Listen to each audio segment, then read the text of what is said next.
tous. Alors, je vais essayer de basculer la présentation. J'espère que ça passe. Hop, vous la voyez? C'est bon? Alors, ça Yes. arrive gentiment, magnifique, on y est.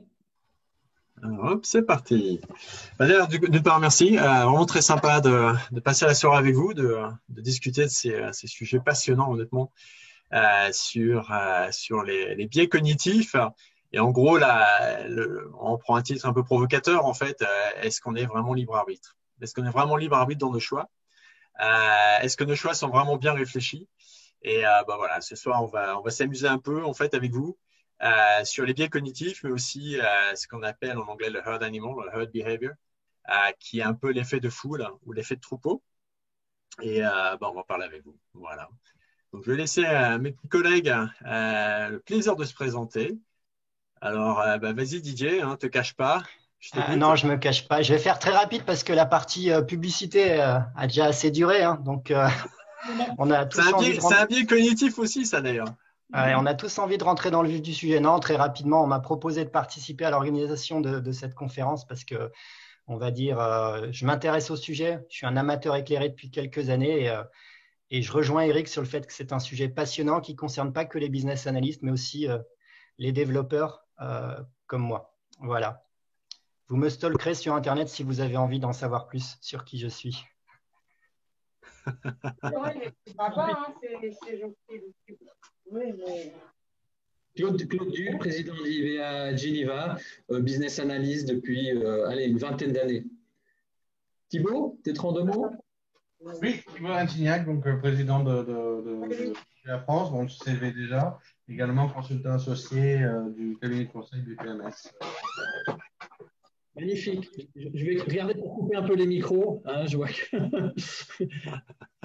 Voilà, et puis je vais m'introduire assez rapidement. Donc Eric Lefebvre, voilà, un nom typiquement français à propos. Donc moi je viens de la France, mais j'ai le plaisir de vivre alors vous ne le répétez pas, chez les Bourbilles. Je vis en Suisse alémanique, pas trop loin de Zurich. Et voilà, pour l'instant je travaille avec PwC, donc pour ceux qui connaissent, un cabinet de conseil. Mais bon, j'ai pas mal bourlingué. J'ai fait plus de 20 ans dans l'industrie de la finance. Et pas mal de décisions à prendre d'ailleurs. Et puis honnêtement, il y a des biais cognitifs auxquels j'aurais bien aimé les connaître avant de prendre des décisions au cours de ma carrière. Et puis, il y a quelques années, en fait, moi, comme Didier d'ailleurs, je me suis intéressé aux biais cognitifs dans les prises de décision parce qu'il y avait des choses qui se passaient autour de moi et que je ne comprenais pas en fait. Des choses qui se répétaient, des modes qui apparaissaient et je ne comprenais pas pourquoi tout le monde s'enflammait sur ces modes-là. Et donc, je me sentais un peu en dehors, en fait. Et puis, je dis, mais qu'est-ce qui se passe? Et puis, j'ai fait un peu de recherche. Et puis voilà. Donc, on en est maintenant à cette présentation. J'ai aussi pris le temps d'écrire un livre qui va bientôt être publié. Ça, c'est vachement excitant également. Et voilà. Donc, allons-y, commençons. Faisons-nous plaisir. Que tu as déjà écrit, Eric, sur les assurances. Je le mets en commentaire. Ouais, alors, c'est gentil de me dire ça. Oui, en effet. J'ai écrit un livre sur l'assurance. Qui apporte une compréhension de l'industrie et comment ça fonctionne, quels sont les mécanismes des assureurs, quel est le business model et puis les problèmes qu'ils peuvent parfois avoir, avec des mauvaises décisions aussi d'ailleurs dans le livre. Donc ça c'est assez sympa. Et puis depuis voilà, après j'ai commencé à écrire un autre livre. Enfin ça fait déjà plusieurs années, mais donc je suis dessus sur les biais cognitifs et les prises de décision. Et ce soir on va un peu surfer sur ce domaine-là, avec des exemples concrets de prise de décision qui ont eu des impacts assez conséquents d'ailleurs, avec des pertes de vie, hélas, et on va en parler ce soir. Voilà. Alors, on va passer à autre chose. On va commencer tout de suite, on rentre dans le vif du sujet, et on va tester avec vous, en fait. Alors, la première question que je vous pose, c'est pensez-vous être meilleur conducteur ou conductrice que la moyenne? Personnellement, oui, je le pense. C'est peut-être pas bien, mais je le pense. Avez-vous déjà regardé au cinéma jusqu'au bout un film que vous n'aimiez absolument pas? Alors ça, je suis certain que certains d'entre vous ont eu parfois le plaisir dans des salles de cinéma obscures, accompagnés ou pas, et franchement s'ennuyer, mais gravement, devant un film. Et la question, en gros, c'est mais pourquoi vous n'êtes pas levé? Pourquoi vous n'êtes pas parti? Peut-être que vous êtes parti d'ailleurs, on va en parler. Moi, ça m'est arrivé quelquefois de me lever et de partir. Voilà. Ensuite, alors, est-il pire de témoigner faussement devant un tribunal que quelqu'un est coupable que de ne pas témoigner pour innocenter quelqu'un? Voilà. Alors ça, c'est encore une autre question qui est aussi, vous allez voir, un peu liée au biais cognitif et on va en parler tout de suite. Voilà. Ouah, ça part dans tous les sens. On va peut-être attendre un peu là. Ouais. Non, on est à 50% de vote. Alors, allez, poussez un peu, là, poussez, poussez, poussez. Ça devient intéressant. Allez, allez, faut aller vite, faut pas trop réfléchir. Mais la deuxième question, elle est vachement marrante. Pas mal, pas mal. Pas mal. C'est bien, c'est bien, c'est bien, c'est bien. Allez, allez, on continue. Ça a l'air de stabiliser un peu là. Allez, Allez, c'est toi qui as lâche. le contrôle. Allez, tu arrêtes le tout. Voilà, c'est bien. Alors, est-ce que vous êtes meilleur conducteur que la moyenne? Alors, je pense que vous êtes tous des modestes ou des faux modestes, ou en tout cas, vous êtes des gens qui sont super. Et on va en parler tout de suite après. Pour les cinémas, ça ne m'étonne pas trop. Alors, le dernier, je ne vois pas trop bien. Pas mal aussi. Est-il pire de témoigner faussement devant un tribunal que quelqu'un est coupable que de ne pas témoigner pour innocenter quelqu'un? Bravo, bravo, bravo. Alors, on va regarder tout. 55% de bons conducteurs, on a encore réussi la sélection ce soir. Ouais, bah c'est bien. Alors, on va regarder tout de suite de quoi on parle, en fait. Alors, eh ben, sur les bons conducteurs, en fait, alors normalement, quand on fait ce test, c'est 90% des personnes qui se considèrent comme étant supérieures à la moyenne au niveau conduite. Et en fait, ça veut dire quoi en fait? Bah, ça, c'est un biais de confidence. Alors vous êtes, bravo, hein, 50%, c'est pas mal. Mais quand on prend les 90%, en fait, même d'ailleurs 50%, hein, mais 90%, statistiquement, c'est pas possible en fait. On ne peut pas, enfin 90% des personnes ne peuvent pas être supérieures à la moyenne au niveau des conduites parce qu'il y a des accidents. Donc c'est juste pas possible. Par contre, en fait, là où ça devient intéressant sur les biais d'excès de confiance qui existent, c'est un truc qui s'appelait souvent à des CEO ou des gens en position de décision. Alors, je pense que certains d'entre vous ont peut-être eu le droit de travailler sur des fusions-acquisitions ou d'avoir vécu des fusions, une société se faisant racheter ou leur société achetant une autre société. Et souvent, ça ne marche pas, en fait. 70% des fusions-acquisitions finissent en échec. Alors, je vais vous donner un petit conseil. Hein, si un jour vous voyez qu'une fusion a lieu, shortez le stock de celui qui achète. Ça ne va pas finir bien, en fait. Généralement, dans 70% des cas, ça ne marche pas. Et c'est souvent lié, en fait, à un biais de confiance, un excès de confiance de la part des exécutifs. Sur la deuxième, en fait, on parle des coûts irrécupérables. Alors, en anglais, on appelle ça le sunk cost fallacy. En fait, ce qui se passe, comment on a dépensé de l'argent, ben, on se dit, si je quitte le cinéma, je perds l'argent que j'ai dépensé. Ben, en fait, non, vous l'avez déjà perdu, l'argent que vous avez dépensé. Vous avez payé le billet. Vous n'avez pas récupéré le prix du billet. Donc, en fait, si le film vous ennuie terriblement, je pense que vous gagneriez à sortir de la salle, en fait. Ça ne va pas s'améliorer. Mais ça s'applique sur beaucoup de choses, en fait. Ça s'applique également pour ceux qui sont dans l'informatique. Souvent, vous avez des projets informatiques qui durent et qui durent et qui durent. C'est une solution qui ne marche pas. Et la société continue, ou les gens continuent à investir sur un projet. En fait, réellement, ils jettent de l'argent par les fenêtres, alors qu'en fait, ils devraient arrêter les frais. Mais ils disent, oui, mais j'ai tellement dépensé sur ce projet que je me dois de continuer. En fait, non, pas du tout. Il faut réévaluer sa position. Alors, ce biais cognitif est aussi appelé le biais Concorde. Et pourquoi on appelle ça le biais Concorde? Le Concorde est un très bel oiseau. Hein, c'était un très bel avion. Moi, j'ai eu le plaisir de le voir décoller et atterrir à Roissy il y a quelques années, avant qu'il soit interdit de vol. Hein, hélas, pauvre bête. Mais le Concorde, en fait, même si c'était une prouesse technologique à l'époque, en fait, ils n'ont jamais gagné d'argent avec le Concorde. Le Concorde a toujours fait perdre de l'argent aux compagnies aériennes qui l'ont exploité, c'est-à-dire British Airways et Air France. Donc, c'était un projet qui ne marchait pas, qui n'a pas marché. Et ces compagnies aériennes, en fait, perdaient beaucoup d'argent et continuaient à investir dedans alors qu'elles perdaient de l'argent, ce qui n'était pas bien. Donc, c'est le problème du Concorde. Et on va peut-être arrêter de… Voilà. Et en fait, voilà, donc c'est un biais cognitif. Le Concorde aussi qui a fait beaucoup perdre d'argent. Du coup, c'est les coûts irrécupérables ou le biais du Concorde. Et donc, en fait, pour vous, si un jour vous faites un investissement et puis on vous demande de rajouter de l'argent, en fait, posez-vous la question. Vous dites, bah oui, mais pourquoi rajouter de l'argent? Qu'est-ce que j'ai gagné jusqu'à maintenant? Rien du tout. En gros, posez-vous la question s'il faut continuer les frais. Le dernier biais, en fait, c'est un biais d'omission. En fait, le fait de penser qu'il vaut mieux ne pas témoigner pour innocenter quelqu'un, en fait, c'est un biais de mission. C'est-à-dire qu'en fait, on décide de ne pas décider. En fait, ce qui se passe, c'est que la plupart des temps, les personnes confrontées à un risque choisissent de ne pas agir tant qu'elles n'échouent pas. Et ça, on le voit très souvent, en fait. Moi, je vois souvent des gens qui décident de ne pas décider. J'ai eu droit dans ma carrière à travailler avec un PDG d'une compagnie d'assurance vie. Et je travaillais sur un gros projet pour lui. Et j'avais un management meeting tous les mois avec lui et d'autres d'ailleurs. Et en fait, il avait une décision à prendre qui était très simple. Hein. La décision était très simple. Il fallait simplement me dire oui ou non. Et avec cette décision-là, je pouvais continuer mon projet. Mais tant qu'il ne prenait pas de décision, je ne pouvais pas continuer mon projet. Et pendant 6 mois, il a repoussé, mais vraiment, la date de décision. En fait, chaque mois, il revenait avec une nouvelle question. Et pourquoi il faisait ça? Tout simplement parce qu'il ne voulait pas décider. Il ne voulait absolument pas décider. Il voulait se gagner du temps avant de prendre une décision. Et plus on avançait, en fait, plus ça devenait difficile. En fait. Plus la décision devenait dramatique. Et ça, c'est un classique, en fait. C'est un grand classique. Donc, je pense que certains d'entre vous pensent à une situation où ils ont eu droit à la même chose. Et c'est un classique, en fait. C'est un classique des biais cognitifs. Alors, faisons un peu de théorie sur les prises de décision.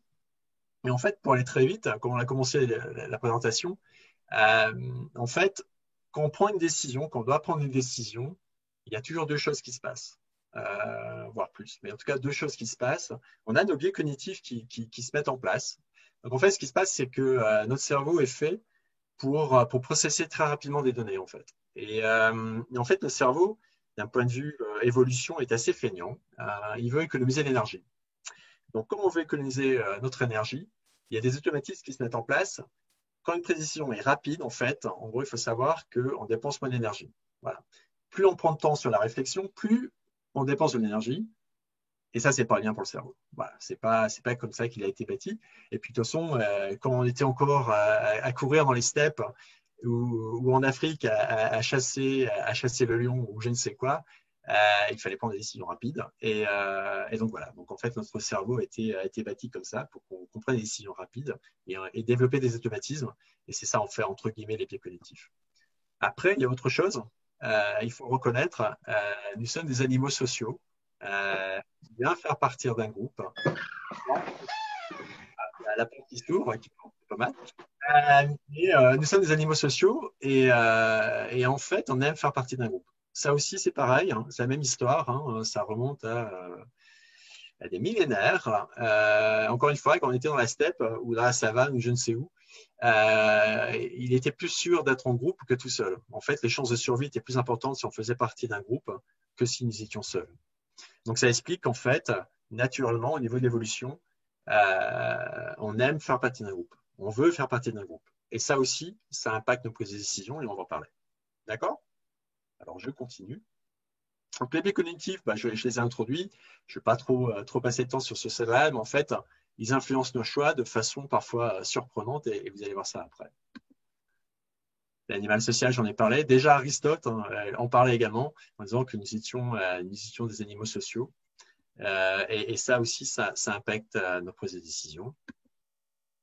Alors là, c'est le gros danger. Ah, ça a été plus vite que prévu. Mais ça, c'est le gros danger, en fait. Le gros danger, c'est que parfois, il y a le biais cognitif. Parfois, il y a la partie, on suit la meute. Et parfois, c'est les deux qui se mettent en place. Alors là, c'est encore beaucoup plus dangereux. D'ailleurs, c'est les mélanges. Et on va en parler après, d'ailleurs, parce que ceux qui savent utiliser ça peuvent influencer nos prises de décision. Donc, en fait, clairement, les gens du marketing, notamment, on leur apprend toutes ces techniques de biais cognitifs, mais aussi comment utiliser le groupe pour pouvoir influencer nos prises de décision. Le phénomène des médias, des groupes sociaux influence également nos prises de décision. Instagram, notamment, avec des célébrités sur Instagram, vous vous dites, mais pourquoi ils payent des gens à se balader dans la nature, on prend des photos, on ne les connaît pas, et pourquoi ils font ça? Parce qu'en fait, ça influence également nos prises de décision, et ça, c'est l'effet de groupe, et on va en parler. Alors, je continue. Sur les biais cognitifs, en fait, Ben là, voilà, là, c'est un cas concret. C'est des cas concrets où il y a vraiment mort d'homme, mort de personnes. C'est un gros danger pour les pilotes. Il peut y avoir des conséquences très graves. Et on va commencer avec une petite vidéo. Je vais faire un test sur vous. Vous allez voir une vidéo. Et après, on va vous poser une question. Alors, avant de commencer la vidéo, je vais vous demander de calculer, de compter, pardon, le nombre de passes entre les joueurs en blanc dans la vidéo. Voilà, on va faire un petit jeu. Et vous allez voir la vidéo. Hop, c'est parti. This is an awareness test. How many passes does the team in white make? Regardez bien, on passe, c'est important. Regardez bien.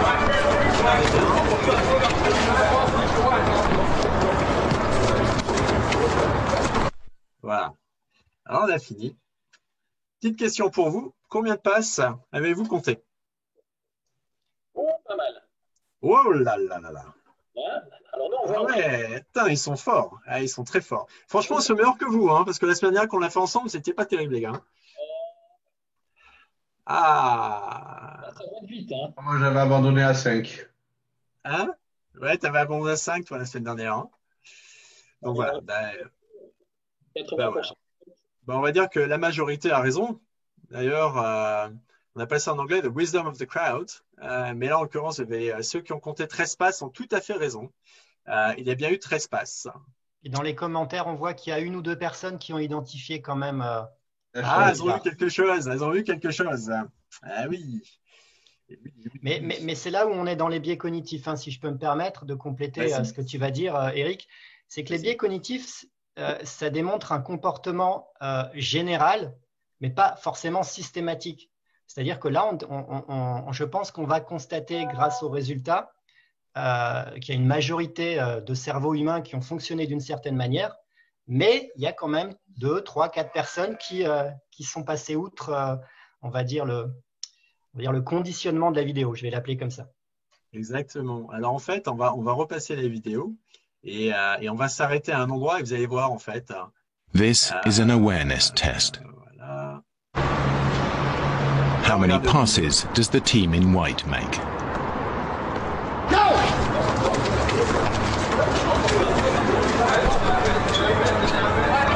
Voilà, hop, ah, c'est parti. Ah, désolé. Alors, bon, c'est pas grave. En fait, ce qui s'est passé dans la vidéo, en fait, ce qui se passe, c'est que là, on vous a mis dans un tunnel, en fait. On appelle ça un tunnel cognitif. C'est qu'on vous a demandé de compter le nombre de passes, sachant qu'en fait, au milieu de la vidéo, il y a quelqu'un qui danse, qui fait le moonwalker, qui est déguisé en ours, et on ne peut pas le rater. Mais comme je vous ai demandé de regarder le nombre de passes, vous ne pouviez pas le voir. Et ben ça, c'est un biais cognitif, en fait. Ça, c'est un biais, on se concentre sur quelque chose, on ne voit plus rien, je suis dans mon tunnel, je compte le nombre de passes et je ne vois pas qu'il y a quelqu'un qui fait le moonwalker au milieu de la vidéo. Donc, c'est un grand classique. À propos, ça, c'est un gros problème pour les pilotes d'avion. C'est un très, très gros problème pour eux.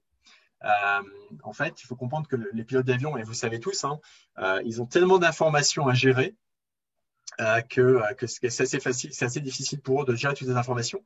D'ailleurs, à propos, est-ce que vous savez pourquoi ils ont mis en place la checklist sur les avions?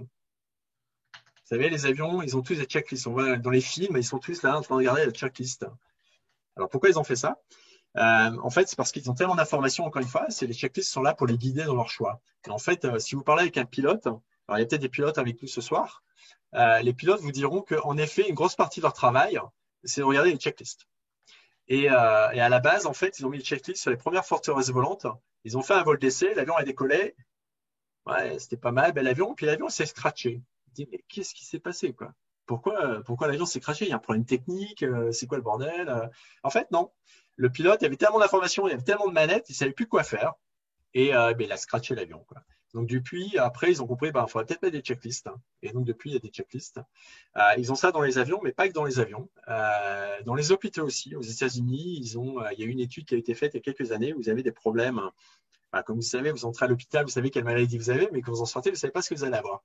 Alors, vous pouvez parfois en sortir avec des gants dans le ventre ou d'autres choses, des pansements dans le ventre, vous ne savez pas, parce qu'ils ont oublié de retirer le petit pansement qui était là pour absorber le sang. Donc, il y avait beaucoup de problèmes comme ça aux États-Unis et un professeur américain a fait une petite recherche, hein, mais comment ils font ailleurs dans les autres industries. Et il s'est rendu compte que la checklist était très utilisée dans les avions. Puis il s'est dit, mais pourquoi pas utiliser les checklists dans la salle d'opération? Et il a mis en place des checklists dans les salles d'opération et ça a amélioré mais grandement la qualité des soins. Alors, on pourrait parler des coûts des soins. Ça, c'est un autre problème aux États-Unis. Mais en tout cas, au niveau de la qualité des soins, ils se sont très, très fortement améliorés grâce à la mise en place de checklists. Si je peux me permettre de compléter ce que tu viens de dire, Eric, il y a des circonstances où suivre ses émotions, c'est très justifié, c'est très pertinent. Typiquement, à l'époque préhistorique, on a gardé ça dans notre cerveau archaïque, hein, quand il y avait un mammouth ou un tigre, je ne sais quoi, il y avait un message qui était envoyé à notre cœur pour qu'il irrigue bien tous nos muscles en sang et en oxygène pour qu'on puisse courir et se sauver.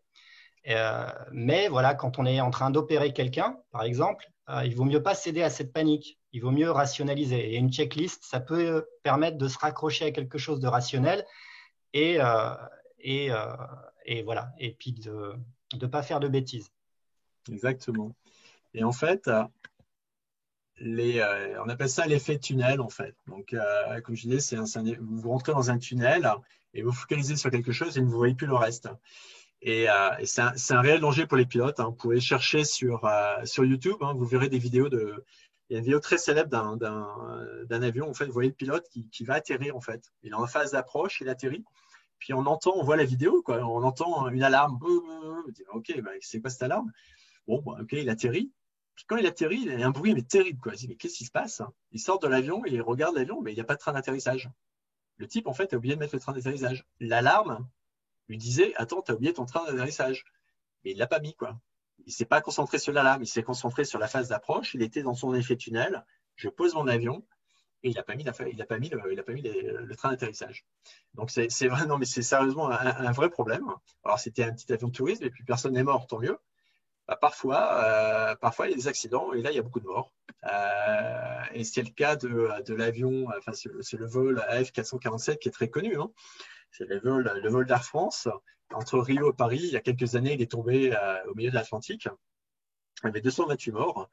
Alors, bien sûr, au début, on savait que c'était une erreur technique. Hein. On avait tout de suite compris qu'il y avait eu un problème avec les sondes pilotes de Thales qui avaient gelé, je crois, de mémoire. Et comme elles avaient gelé, en fait, l'avion était en pilotage automatique. Et puis, les sondes ont gelé. Il n'y avait plus de données vitesse. Donc, les sondes ne donnaient plus les vitesses. L'ordinateur, il a dit, moi, pilote automatique, j'ai plus de données vitesse. Il y a un problème. OK, je me déconnecte. Et pilote, faites votre boulot. Hein, vous êtes là pour ça. Arrêtez de dormir. Voilà, prenez les commandes. Donc, le pilote automatique s'est déclenché. Enfin, s'est arrêté. Et puis, il a donné les commandes de l'avion au pilote. Et les pilotes, ils ont fait quelque chose. Et, ils ont vu qu'il y avait un problème de vitesse, en effet. Et puis aussi, ils se disent, mais attends, on est en train de perdre de l'altitude. On a un problème, quoi. OK, mets de la vitesse, tire sur le manche. C'est un réflexe, c'est normal. Et en fait, pendant 4 minutes, alors ça, on ne savait pas cette histoire tout de suite. On l'a su quand ils ont retrouvé les boîtes noires. Et quand ils écoutaient les conversations entre les pilotes, c'est là qu'ils se sont rendus compte qu'il y avait un problème, en fait. Ils se sont rendus compte, en regardant les conversations et les données de l'avion, ils se sont rendus compte qu'en fait, le pilote n'arrêtait pas de tirer sur le manche. Alors, c'est bien de tirer sur le manche. Hein. Je fais l'avion avec ma main. On tire sur le manche, l'avion, il part comme ça. Mais à un moment, l'avion, il part un peu plus comme ça. Et quand il est comme ça, en gros, il perdait la vitesse. En fait, la perte de vitesse était relative. Et puis surtout, en fait, ils ont perdu de la portance. Et l'avion, en fait, l'altitude tombait. Il mettait de la puissance, il tirait comme des malades et l'avion tombait. En fait, ils ont perdu de la portance, ils sont tombés comme une pierre. Et en fait, là, ils sont tombés dans un tunnel cognitif. En fait, ils sont tombés dans l'effet tunnel et ils n'ont pas vu toutes les autres données. Et ça a été reconnu. Il y a même eu des livres qui ont été écrits là-dessus. C'est très intéressant. Et en fait, alors, la question, c'est qu'est-ce qu'on peut faire pour ne pas aveugler notre cerveau? En fait, il n'y a pas grand-chose. Oui, vas-y. Juste par rapport à la business analysis, c'est vrai que quand le tunnel qu'on peut associer à ça, c'est quand on est dans une phase d'exigence et qu'on commence à trop percevoir la solution cible. Finalement, on va orienter les exigences qui seront autour de cette solution cible et on va se masquer, on va se voiler justement les autres solutions potentielles. Exactement. C'est un grand risque en effet, ouais. Et c'est une chose qu'on peut voir. Et en fait, la solution, elle est tout simple en fait. C'est ça qui est. D'ailleurs, c'est marrant avec les biais cognitifs, c'est que les solutions, elles sont toujours très simples. Mais de toute façon, les solutions aux problèmes complexes sont souvent très simples. Mais on ne les reconnaît pas, on n'ouvre pas les yeux pour ça. En fait, quand on est en phase de stress ou qu'on a une position à prendre et on est vraiment sous pression, En gros, il faut pas réagir. En fait. Il faut mettre de côté la phase émotionnelle, la partie émotionnelle, qui va nous induire en erreur de toute façon. Et il faut réfléchir. Honnêtement, il faut réfléchir. Le pilote d'Air France, l'avion, ils ont eu 4 minutes de vol. 4 minutes, honnêtement, ils avaient le temps de réfléchir. Ils avaient vraiment le temps de réfléchir. Moi, je peux vous donner des exemples. Enfin, alors bien sûr, il n'y a pas eu mort d'homme. Enfin, il n'y avait pas de risque d'avoir mort d'homme d'ailleurs dans mon métier. Mais j'ai eu des projets, j'ai eu des cas où franchement, on était dans un stress mais intense. On avait vraiment des gros problèmes avec un système. Des collègues à moi avaient mis en place un système et puis ça ne marchait pas. Et le problème qu'on avait, c'est qu'on arrivait en phase on appelle en anglais closing. On devait clôturer les comptes pour une société. Et on avait besoin de ce système, en fait. Il y avait d'autres systèmes, mais ce système-là faisait une clôture de compte également. On en avait besoin. Et si on ne pouvait pas le faire, on allait vraiment avoir des gros problèmes avec le régulateur. Et des collègues poussaient pour qu'on mette en place des solutions coûte que coûte. Et moi, j'étais là, mais non, je résisterai tant que je ne comprends pas le problème. Donc, je préférais prendre du temps à comprendre le problème, bien comprendre le problème, et après, mettre en place la bonne solution. C'est ce qu'on a fait, on n'a plus de temps. Il me restait, la fenêtre de tir, elle était vraiment très courte. Hein. Honnêtement, on parle de ça en 2 semaines. C'était pas grand-chose, 2 semaines. Bon, on a travaillé comme des brutes quand même. On a passé des nuits, on a passé des week-ends, hein. Mais on l'a fait et ça a marché en fait. Alors, j'ai eu de la chance. Hein. À l'époque, je n'avais pas entendu parler de ce biais cognitif. Donc, j'ai eu de la chance, mais ça m'avait sauvé en fait. C'est vraiment prendre le temps. J'avais arrêté les choses. J'ai dit non, moi, tant qu'on n'a pas compris le problème, on n'avance pas. Donc, on réfléchit bien au problème. On a Eva qui peut raconter une petite histoire de biais et puis l'effet tunnel. On te passe juste la parole. Eva ? Vas-y. Je l'ai expérimenté 2 fois. Donc là, je suis monitrice de plongée en Australie à mes heures perdues. Hein, et nos étudiants souvent nous demandent est-ce qu'on va voir des requins ou des tortues ou des baleines à la première plongée ? Et on leur répond jamais à la première plongée parce que de toute façon, vous êtes tellement focalisés sur votre manomètre que vous ne verrez rien et on est obligé de venir à 1 mètre ou 2 d'eux pour leur signaler qu'on veut leur montrer quelque chose. La deuxième fois que je l'ai expérimenté, c'était en saut en parachute, où là, justement, on nous sature le cerveau pour ne pas avoir peur. Donc, on nous fait réciter des listes de mots et d'actions pour justement ne pas se focaliser sur le vide. Donc là, il est utile. Ah ouais, mais dans les 2 cas, il est utile, hein, parce que même sur la concentration du manomètre, il peut y avoir un danger qui arrive et la personne ne voit pas, quoi. Donc, oui. Ouais, les requins, c'est fou. Hein. On voit des requins de 2,50 m, 3 mètres, ils passent à 3 mètres, les étudiants ne le voient absolument pas. Tellement ils sont... C'est énorme, c'est énorme. C'est d'une tristesse infinie, je trouve.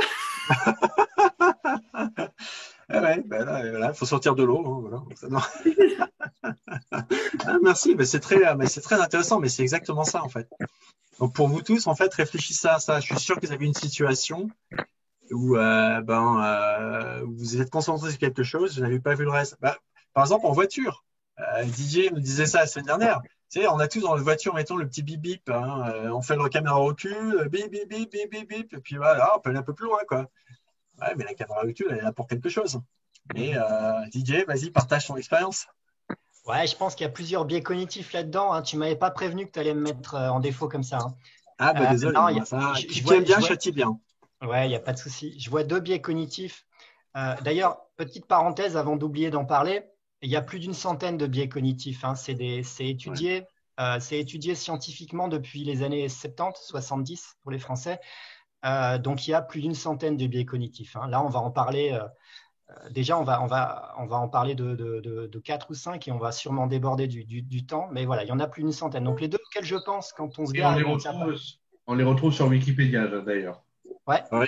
Ouais, donc, moi, quand je me gare avec ma voiture et que je ne tiens pas compte de l'aide au parking, il peut y avoir l'excès de confiance. Hein.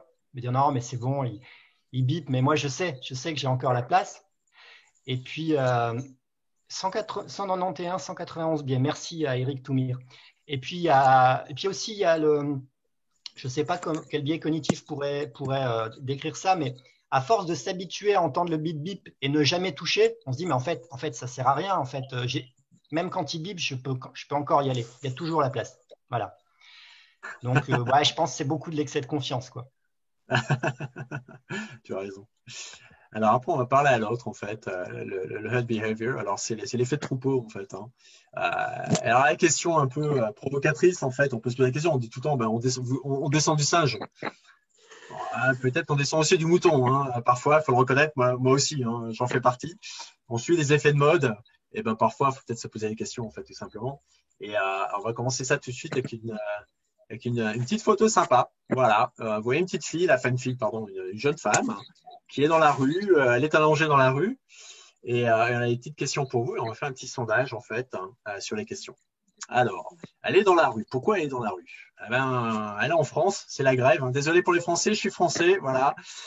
Donc, elle est en France, la SNCF, encore une fois, fait la grève, et elle doit attendre devant la gare de Lyon son train pour Genève.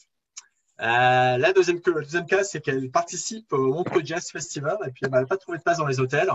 Donc, voilà, elle dort dans la rue. Et puis la troisième, comme les autres, elle fait la queue. Voilà. Alors, on vous laisse voter. Je vois que je compatis pour les Français, là. Je précise qu'on dit que c'est en France, mais ça aurait pu être ailleurs aussi. Hein. C'est pas en Suisse. Hein. Pour les grèves, moi, j'en ai pas encore vu. Hein. Ça fait 10 ans que je suis ici, j'en ai pas encore vu. Oui, moi, c'est pareil. Au bout de 10 ans, j'en ai pas vu une seule. Hein. Pourtant, il y aurait eu des raisons. Hein. Oui, je confirme. Ils viennent faire grève en France, c'est pour ça. Du coup, ça nuit. Oui, c'est ça. C'est les Suisses qui passent de l'autre côté, en fait. T'as raison. C'est possible, en plus. Eh ben, bravo. Super. Alors, on peut peut-être arrêter là. Hein. Alors, qu'est-ce qu'on voit? C'est assez. Penser à la grève, ouais, pourquoi pas. Vous avez vu, les a priori, 37% quand même. Hein. Mais oui, mais c'est les Français, je te dis. Il y a 37% de Français avec nous ce soir. Voilà. Ou non, c'est les Suisses. Ça, c'est les Suisses, peut-être. C'est nous, c'est en Suisse. Alors, en fait, vous allez voir ça tout de suite. C'est intéressant, en fait, en effet. Donc, elle est dans la rue. Il y a une bonne raison pour ça. Et vous allez voir ça tout de suite. Alors, je ne sais pas si vous pouvez voir. Hein. Voilà. Donc, en fait, elle fait la queue. Hein. Vous avez raison pour ceux qui ont écrit qu'elle fait la queue. Donc, ça s'est passé à Berlin il y a quelques années. Cette photo a été prise à Berlin. Et en fait, vous voyez des gens qui campent dans la rue pour pouvoir avoir le premier iPhone. Voilà. Donc, c'était le nouvel iPhone qui sortait. Et donc, elle a décidé de dormir dans la rue. Ses copains, là, ils sont en train de faire un sitting parce qu'ils se préparent pour aller chercher en primeur l'iPhone, le nouvel iPhone. Alors, moi, j'ai rien contre ça, hein. Mais ça, c'est un cas typique d'effet troupeau, entre guillemets, ou de herd behavior. C'est qu'en fait, on suit le groupe, on se laisse entraîner, on suit le groupe. Il y a tellement de choses sur les médias qui disent le nouveau iPhone va sortir, c'est sympa, c'est rigolo, on y va. Mais a priori, pour être très ouvert, si cette fille, elle attendait le lendemain, elle aurait aussi son iPhone. Je veux dire, ça n'a rien changé. Hein. Ils sont prêts, les iPhones. Hein. Vous les aurez de toute façon. Donc, en fait, l'effet comme ça, c'est vraiment un effet de herd behavior qui est assez connu, en fait. Donc, ça, il faut y penser. Et ça peut influencer nos choix. Alors, le herd behavior, on le voit souvent aux États-Unis. Hein. C'est quelque chose qu'on connaît bien, surtout pour le Black Friday aux États-Unis. Et on va faire un petit test avec vous, en fait. Hein. Un autre test par rapport à ça, justement, par rapport au herd behavior. Alors, je ne sais pas si vous voyez bien. Tu as lancé le… Ouais, voilà, merci, hein, c'est gentil. Donc, voilà. Hop, on se met dans la peau de quelqu'un qui va aller au restaurant. Voilà. Donc, alors soit vous êtes à Lausanne, soit à Paris. Et désolé pour Genève, hein, mais bon, voilà, j'ai choisi Lausanne. Donc, vous êtes dans la rue, vous êtes en couple, ou tout seul, il fait beau, c'est sympa et tout. Et vous êtes tombé devant deux brasseries qui offrent exactement la même carte et le même prix, à peu près les mêmes prix. Et puis, quel restaurant vous choisissez en fait? Le Valaisan, qui est pratiquement plein, ou le Jurassien qui est plutôt vide? Alors, on vous laisse voter.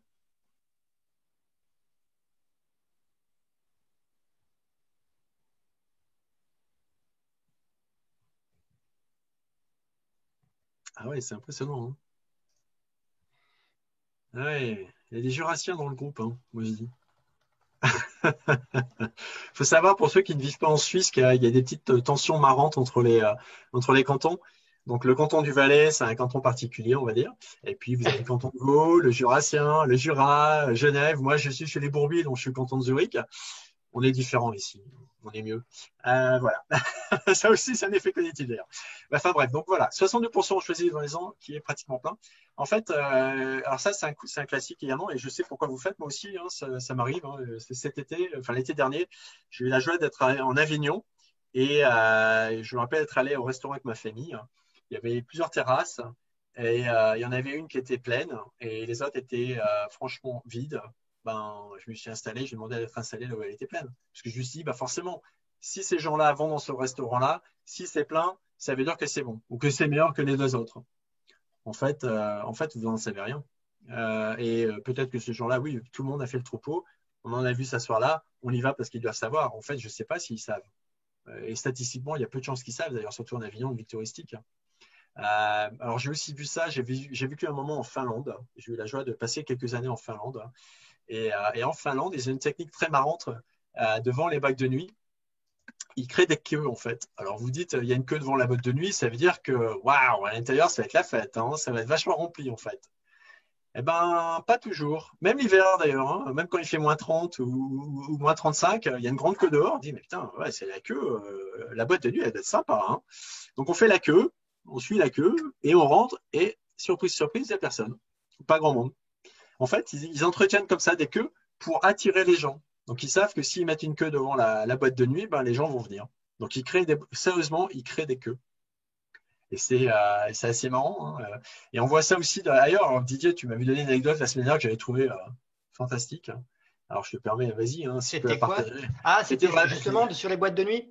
exactement, ouais. Bah oui, bah c'est bien connu. Enfin, je crois que ça existe encore. Moi, j'ai 42 ans, je suis un peu vieux et j'y vais plus en boîte de nuit. Mais à mon époque, quand j'étais jeune, il y avait des danseuses payées par la boîte de nuit, donc des entraîneuses, je crois que ça s'appelle, pour mettre l'ambiance et pour dire, ouais, la musique, elle est trop bonne, on s'éclate, et pour inciter les gens à venir sur la piste de danse.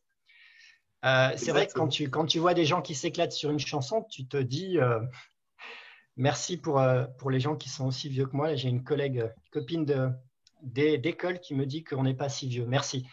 Ouais, Je suis non, plus vieux, voilà. je suis plus vieux, je te rassure, je suis plus vieux que toi. Ouais, non, mais voilà, ça, tu vois des gens qui s'amusent et qui s'éclatent, bah, tu te dis, waouh, il doit y avoir en effet une raison de s'amuser. Je vais aussi y aller, moi, sur la piste de danse. Exactement. Et c'est un C'est coup d'ailleurs classique, en fait. Hein. Vas-y, vas-y. c'est pour ça qu'on a la notion de B2, dans beaucoup de ventes de B2B ou bien de B2C, hein, la notion de référence, hein, où on s'appuie sur des références, SAP ou autre grand logiciel qui va toujours expliquer tous ses clients pour dire si vous êtes dans le même secteur, faites comme eux, prenez-moi. Alors, c'est excellent parce qu'actuellement, il y a. Alors, je fais attention à ce que je dis, hein, mais c'est vrai qu'il y a des logiciels actuellement qui surfent, hein, qui surfent sur le succès. Hein. Bon, il y en a qui est connu qui s'appelle Salesforce, qui est d'ailleurs très bon. Hein, je rien contre. Hein, c'est un très bon logiciel. Il y a aussi Microsoft qui fait ça d'ailleurs. C'est des outils de CRM. Et c'est vrai que moi, il m'arrive d'entendre des clients qui me disent ben oui, si cette société là-bas a pris ce système, bah, ça veut dire qu'il est bon. Et moi, je leur dis, bah, ouais, mais non, mais la question que vous vous posiez avant, c'est est-ce que vous en avez vraiment besoin on a acheté quelque chose. C'est pas parce que votre collègue là-bas, enfin votre collègue, pardon, votre compétiteur a pris ce système qui va être meilleur que vous après, c'est pas sûr. Voilà, faites votre étude, réfléchissez et puis après vous verrez. Mais c'est un grand classique, tout à fait, tu as raison. Alors en fait, pour revenir à cette histoire de, alors pour revenir à nos moutons, avec la bonne expression, en fait, ce qui se passe dans un effet de groupe, c'est ce qu'on appelle aussi un biais de conformité. Lorsqu'on n'est pas certain de la façon dont nous devons réagir, en fait, on va suivre le groupe, en fait, tout simplement.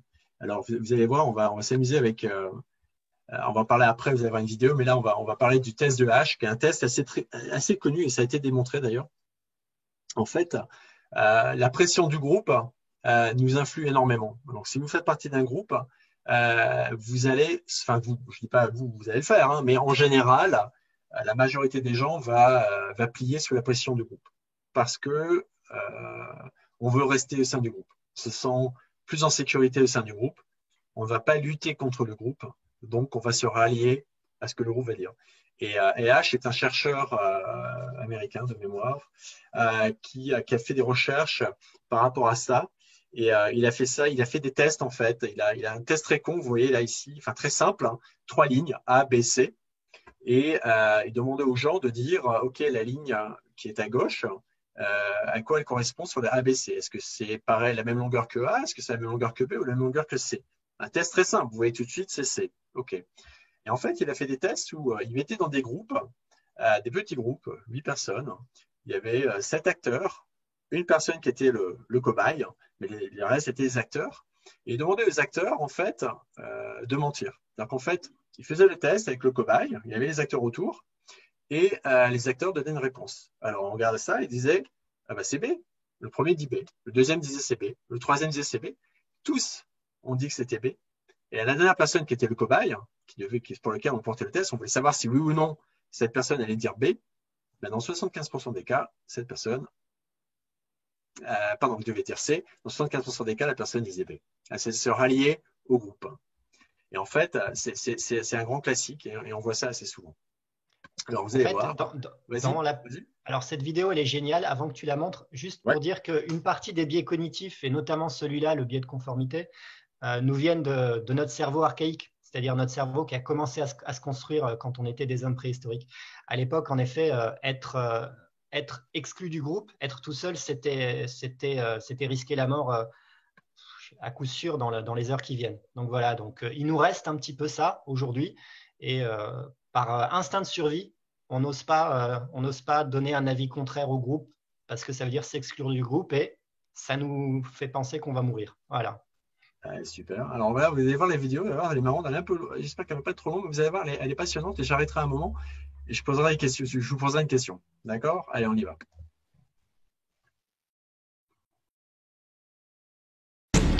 To answer that question, we set up a hidden camera experiment to see if this woman would stand up at the sound of this tone, simply because everyone else is. You might be thinking you'd never go along with this. Or would you? Alors, question, à votre avis, est-ce qu'elle va se lever ou pas? Donc en fait, l'idée, c'est que là, il y a un groupe de personnes qui sont assises. Quand il y a la cloche sonne, ils se lèvent. Et la question, c'est est-ce qu'elle va faire ça ou pas? Est-ce qu'elle va suivre? Alors moi, je ne vois pas trop les... Vas-y. Tous les gens disent oui. Il y a quasiment tout le monde dit oui.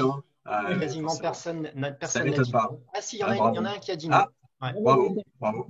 Il est courageux. Il ne suit pas la pression du groupe. C'est bien. C'est bien. Moi, c'est bien. Bravo. Il y a un mécanisme d'inhibition qui fonctionne bien. Et voilà. Alors, regardez bien. After just 3 beeps, and without knowing why she's doing it, this woman is now conforming perfectly to the group. Alors, elle va le faire, elle va le refaire. Vous allez voir, But what happens if we take the group away? Elaine, please.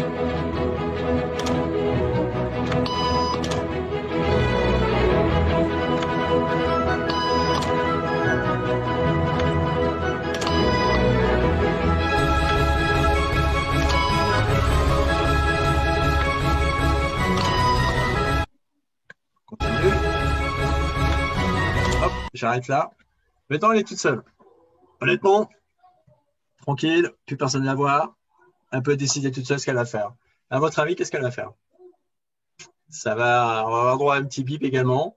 À votre avis, on va se dire, OK, maintenant je suis safe, tranquille. Je reste assise, pépère, enfin mes mères en l'occurrence, ou pas. Vous en pensez quoi? Alors moi, je vois pas les commentaires. Vas-y, je te laisse faire. Alors, la plupart des gens disent que elle devrait pas, mais elle va se lever. Il n'y a personne qui dit qu'elle reste assise, en tout cas pour l'instant. Eh oui. Okay, now she's alone. The crowd is gone and nobody is watching her except our hidden cameras. What do you think she'll do?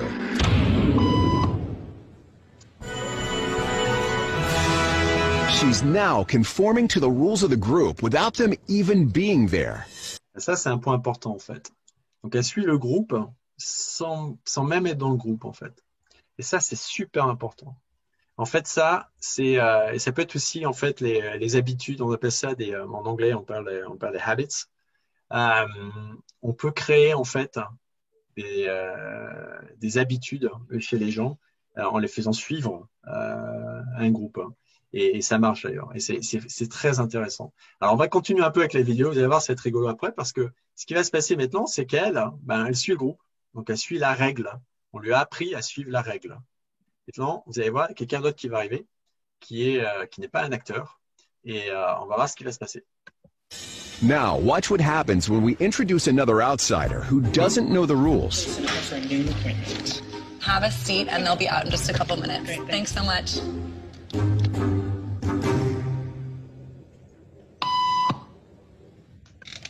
Alors Alors, à votre avis, qu'est-ce qu'il va faire, ce petit monsieur là?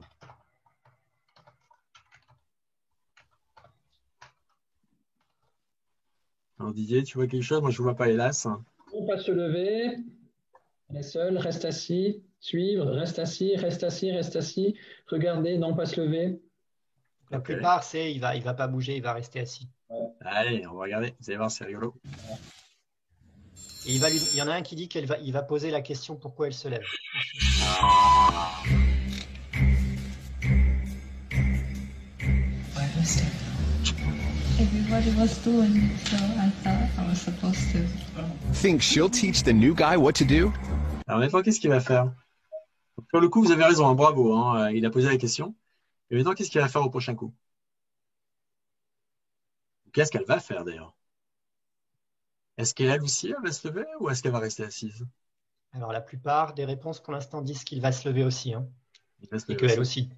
Et elle aussi, d'ailleurs. Allez, on continue.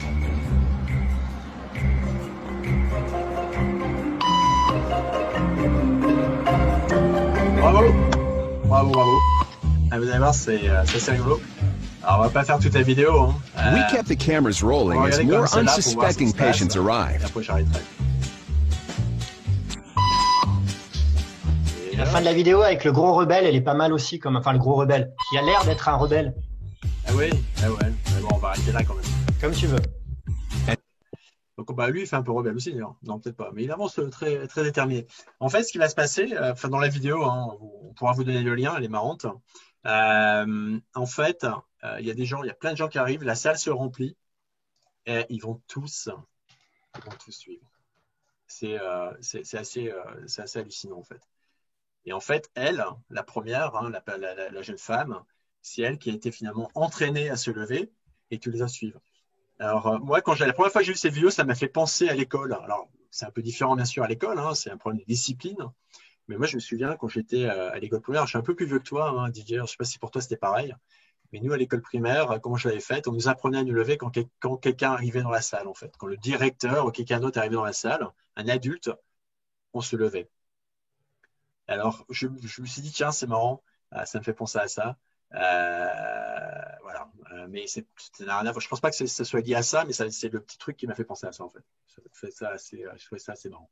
Alors après, on a plein d'autres exemples de ce type. Hein. On avait parlé, hein, vous parlez lors de la première fois de notre échange, l'expérience avec les singes qui montrait, on avait 3 singes dans une salle avec une banane sur une échelle. Et à chaque fois qu'il y avait un singe qui allait essayer de prendre la banane, tout le groupe était arrosé avec de l'eau glacée.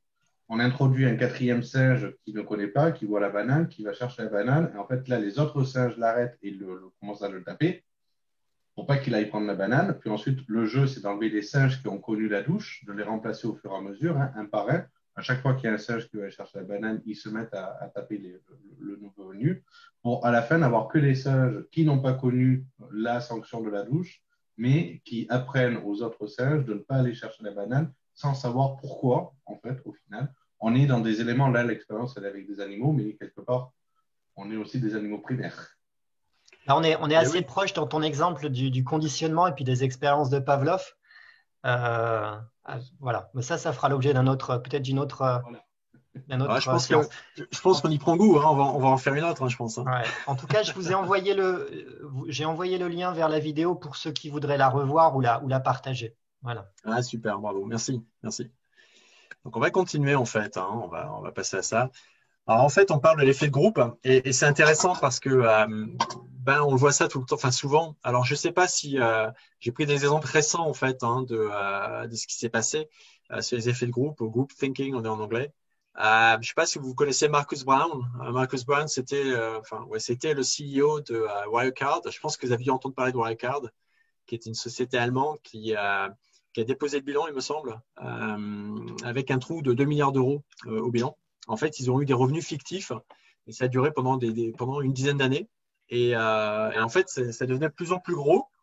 Et alors, personne ne l'aurait vu. En fait, ce qui est rigolo, c'est que de mémoire, en 2015, le Financial Times a écrit un article justement où il remettait en cause les comptes et les résultats de Wirecard en disant il y a quelque chose qui ne va pas dans votre comptabilité. ils s'appuyaient sur des analyses qui avaient été faites par d'autres personnes. Ils avaient fait leur propre analyse. Et le Financial Times et le journaliste du Financial Times s'est fait attaquer, mais réellement attaquer, par BaFin. BaFin, c'est le régulateur financier en Allemagne. Mais pas que, en fait. Il y a eu d'autres personnes également qui les ont attaqués. Et en fait, ce qui était assez rigolo, moi, je me souviens à l'époque en avoir discuté avec des collègues à moi. Et on parlait de FinTech et tout ça. Ils me parlaient de Wirecard. Et moi, j'avais vu l'article et j'avais regardé un peu les financials. Alors, je ne suis pas un expert, mais je dis, bah, quand même, il y a un truc, quoi. Et mes collègues disent, mais non, pas du tout. Alors, le collègue, bien sûr, c'était un Allemand. Enfin, bien sûr, non, mais c'était un Allemand. Et lui me disait, mais non, Eric, non, mais c'est un grand classique, là. Ça, c'est les Anglais. Ils sont jaloux des Allemands, de la réussite des Allemands. Enfin, c'est l'histoire, quoi. Et en fait, on peut penser comme ça. En fait, on peut se dire, et c'est clair, hein, ça se voit, il y a eu vraiment quelque chose qui s'est mis autour de Wirecard. Même l'auditeur, d'ailleurs, hein, l'auditeur a resté avec Wirecard et ils se sont dit, mais non, pas du tout, tout se passe bien, il n'y a pas de problème. BaFin derrière, le gouvernement allemand derrière. En gros, c'était nous, Germany AG ou Deutschland AG, contre le reste du monde. Et nous aussi, on a le droit d'avoir notre FinTech qui marche et les autres, vous êtes jaloux. Voilà, ça, c'est un effet de groupe.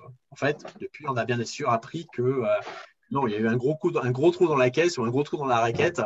Mais il y a eu un effet, à mon avis, il y a eu un effet de groupe de ce point de vue-là. L'autre coup qui est assez rigolo, enfin rigolo entre guillemets, hein, je ne sais pas si vous vous souvenez d'Elizabeth Holmes, qui était la PDG de Theranos. Et pour ceux qui connaissent peut-être ou qui ne connaissent pas, en fait, Theranos, elle a révolutionné. Enfin, on l'a vu comme étant la nouvelle Steve Jobs, parce qu'elle proposait de faire des tests sanguins avec une goutte de sang pris sur un doigt. Et en fait, elle disait qu'elle allait monter une machine pour le faire. Elle a trouvé des investisseurs pour la suivre. Et en fait, après, ils ont commencé à falsifier les résultats pour montrer que ça marchait. Et les investisseurs recevaient de plus en plus d'informations qui leur disaient mais non, pas du tout, il y a truanderie, il y a quelque chose qui ne marche pas derrière. Mais non, les investisseurs la croyaient. Et ils étaient tous rentrés dans l'effet groupe en disant mais non, pas du tout, on est derrière elle. Tout ce que vous nous dites, c'est pas vrai. Tout ce que vous nous dites, c'est pas vrai. Pareil, même chose. C'est l'effet, entre guillemets, l'effet de groupe, l'effet de troupeau. Et ces investisseurs, on va pas pleurer pour eux, hein, parce que c'était des grands fonds américains ou des riches familles américaines, ont perdu quand même 600 millions de dollars. Il y a une question dans le chat assez pertinente, hein, ouais. Par rapport à Donald Trump, mais de manière générale, il faut savoir que la politique et la publicité sont deux secteurs qui utilisent énormément le biais cognitif, qui les utilisent plus ou moins bienveillamment pour arriver à leur fin. Donc, alors vous allez adorer la fin de la présentation parce qu'on en parle. Hein. Et tu as raison, Didier, bravo. On va en parler. Hein. Vas-y. Peut-être ce serait le bon moment là pour. Ça fait 1 heure que tu parles, Eric. Déjà. Pour faire une toute petite pause de 2 minutes, enfin une pause où les gens peuvent peut-être intervenir, poser des questions ou réagir. Et puis s'il y en a qui ont besoin de s'éclipser 2 minutes, comme ça ils peuvent peut-être exploiter ce tout petit laps de temps. Est-ce qu'il y a des réactions, des remarques? On a laissé parler certaines personnes, mais pas toutes peut-être. Tu peux l'enlever, Eric, sur la présentation, c'était une petite remarque. Voilà, il y a des gens qui ne sont pas rentrés dans l'effet tunnel, là, qui ne sont pas entièrement concentrés sur toi et qui ne voient que ce truc rouge. Ah, c'est vrai, mais je ne sais pas ce que c'est, je ne sais pas d'où ça vient. C'est quand tu as, à un moment donné, dans la vidéo YouTube, je crois que tu entourais le visage de la fille qui se levait et c'est resté. Ah oui, mais je ne peux pas le faire partie. C'est une question qui demande combien de biais actuellement. Comment de quoi, pardon? Combien de biais on a parcouru? Alors, ça, c'est une bonne question. Alors, il y avait le biais de conformité, je crois, ou de conformisme. Non, j'arrive pas à le faire partir, je suis désolé. Je sais pas d'où ça vient. On a vu le biais d'excès de confiance, 1. Biais de conformité, 2. Les coûts irrécupérables, 3. Moi, c'est l'un de mes préférés, coûts irrécupérables. Pour moi, on pourrait faire une séance sur celui-là, hein, mais bon. Oui, après, on avait aussi le biais de mission. On en parle au début. 4. Et voilà. Là, on parle en fait plus des effets de groupe en fait maintenant. Donc là, c'est plus vraiment des biais, c'est l'effet de groupe. On a vu aussi la version à la perte quelque part avec la personne qui fait la queue pour avoir son iPhone. C'est-à-dire que le cerveau humain n'aime pas manquer de quoi que ce soit. Et Voilà. et Apple est très fort pour susciter l'envie et le besoin des iPhones parce qu'on Ouais, a peur de ne pas en avoir un surtout. exact. Alors après, il y a un truc qui est intéressant d'ailleurs, parce qu'on peut se poser la question parfois, mais pourquoi on fait des sondages? Pourquoi on fait des sondages? Alors, je suis pas sûr que ce soit pour ça, mais en fait, il a été démontré que les sondages influent sur nos intentions de vote. Alors, c'est horrible, hein, mais en gros, on se rallie parfois à la majorité. Donc, en fait, il y a un test qui a été fait en France durant l'entre-deux tours en 2012. Alors, 2012, de mémoire, c'était Sarkozy contre Hollande, je crois. Et lorsqu'ils ont fait le sondage, en fait, ils ont fait un sondage entre les deux tours avec 1000 personnes. Et quand la personne disait qu'elle allait voter Sarkozy, ils ont montré ils ont montré à la personne les résultats des sondages actuels en disant, bah, vous savez, en fait maintenant, bah, en gros, c'est Hollande qui va gagner. Et après, ils ont reposé la question pourquoi il va voter. Et dans 25% des cas, les gens ont dit, bah, on va voter pour Hollande. Et en fait, c'est horrible à dire. Donc, on revient à la politique. Moi, je pense, mais sincèrement, que tous ces biais punitifs et tous ces effets de groupe, les agences de communication qui aident les politiciens connaissent tous ces trucs-là. Ça, c'est certain. Et quand vous regardez les campagnes, alors en France, alors en Suisse, c'est un peu différent, là, quand même, le système de démocratie ici, mais aux États-Unis ou dans d'autres pays, généralement, ceux qui se présentent pour des élections, enfin des postes importants, ou genre président, ils ont toujours une équipe de campagne. Ils ont aussi des agences de pub qui les aident avec leur image. Alors, c'est pas que l'image, en fait, hein. Clairement, il y a des stratégies qui sont mises en place pour leur permettre, justement, pour entraîner les gens, en fait. Ça, c'est très clair. Alors, OK? il y a aussi un autre biais cognitif dont on n'a pas parlé, mais qui intervient beaucoup dans les sondages, pour ça que j'en parle, c'est le biais alors à chaque fois je veux dire cadrage, oui, non, ancrage, c'est le biais d'ancrage. Le biais C'est-à-dire, d'ancrage, on va en parler après. On va en parler après. Vas-y, ouais. vas-y, vas-y. Ah Vas-y. bah si tu en parles après. Ah oui. Non, mais voilà, en fonction des propositions qu'on vous donne, je ne sais pas, par exemple, quand il faut élire la personnalité préférée des Français, vous avez une liste déjà limitée de personnalités qu'il faut choisir. Vous ne pouvez pas proposer d'autres personnes que les personnes qui sont dans cette liste. Donc déjà, ça biaise les résultats Ah oui, parce que complètement. vous êtes cadré, ancré dans Complètement. un résultat. Ben, En pour ceux qui ont fait négociation des... aussi, le biais de Vas-y. cadrage intervient beaucoup. En négociation, si vous êtes le premier à faire la proposition, vous allez cadrer, conditionner votre interlocuteur par rapport à cette proposition. Un exemple, si vous demandez à des gens si une baleine pèse plus d'une tonne ou moins d'une tonne, la plupart des gens vont vous dire bah non, une baleine, ça fait 2 tonnes.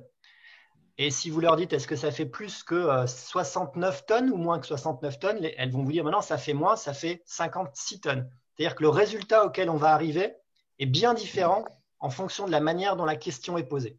Voilà, donc ça c'est un autre biais que c'était un peu pour répondre à la question sur combien de biais cognitifs on a vu. Il y en a tellement, mais voilà, en voilà un autre. Un des plus connus sur le biais d'ancrage, mais on en reviendra plus tard, hein, c'était celui de Apple au moment de lancement de l'iPad. T'en parles pas, Eric, hein, mais Vas-y, vas-y. pour le premier élément, quand Steve Jobs présente l'iPad, où il explique qu'il a vu son équipe, qu'avec son équipe, ils ont estimé un chiffre de quasiment 1000 $, hein, c'est la valeur estimée en interne. Donc là, en gros, derrière est affiché 1000 $. Tout le monde comprend qu'il a un produit, un iPad pour 1000 $. Puis immédiatement dans la suite, Steve Jobs qui continue, qui dit non, mais moi, je veux que ce soit quelque chose qui soit ouvert à tout le monde, qui puisse accéder tous les foyers. Donc, j'ai décidé de le faire à 500 $. Immédiatement, toute personne s'est dit je prends quelque chose à 500 $ qui en fait ensuite 1000. Alors ça, c'est un point important sur les biais d'ancrage. Et justement, on va venir après, vous allez voir, c'est tout à fait ça. C'est une technique qui est assez connue de vous faire croire que quelque chose a une valeur et après on vous offre quelque chose d'autre, plus faible. Et vous dites, bah ouais, c'est un bon deal, je le prends. En fait, non. Enfin, c'est pas un bon deal. Oui, c'est un bon deal. Relativement. Mais la réalité, c'est qu'en fait, il n'y a pas de deal, en fait. On le voit également dans les sociétés informatiques, hein, quand on achète souvent des licences, on nous dit ah mais c'est cher ta licence et on fait ah oui mais attends c'est rien du tout par rapport à ce que je vais te faire gagner et où on nous explique combien ça va nous faire gagner, etc. Et puis bon, et en fait on arrive à maquiller le premier a priori qui est vous avez une licence qui est chère. Exact. Alors, le Black Friday, c'est la semaine du Black Friday à propos. Enfin, peut-être pas en France, je crois qu'elle a été décalée une semaine, ce qui est assez sympa. Donc, on ne va pas trop revenir sur le Black Friday. On sait que le Black Friday, ça a été mis en place pour écouler les invendus. C'est quelque chose qui a lieu, qui existe aux États-Unis depuis pas mal de temps, qui est une tradition américaine, qui a été exportée un peu partout. Pourquoi ça a été exporté? C'est parce que ça marche, tout simplement, et que ça permet aux distributeurs, enfin des sociétés, de pouvoir vendre plus. Donc, ça marche. Et on va s'amuser un peu par rapport à ça. Donc, en fait, le Black Friday, en fait, alors je suis désolé pour le point rouge, je ne sais pas du tout comment le faire partir, vraiment navré pour ça. Mais en fait, il y a deux choses qui se passent par rapport au Black Friday. Il y a vraiment le herd behavior, donc l'effet de troupe, et il y a des biais cognitifs. Alors, on va regarder celui-là qui est assez phénoménal. Je pense que vous le connaissez. Overnight, an all-out battle at stores across the nation.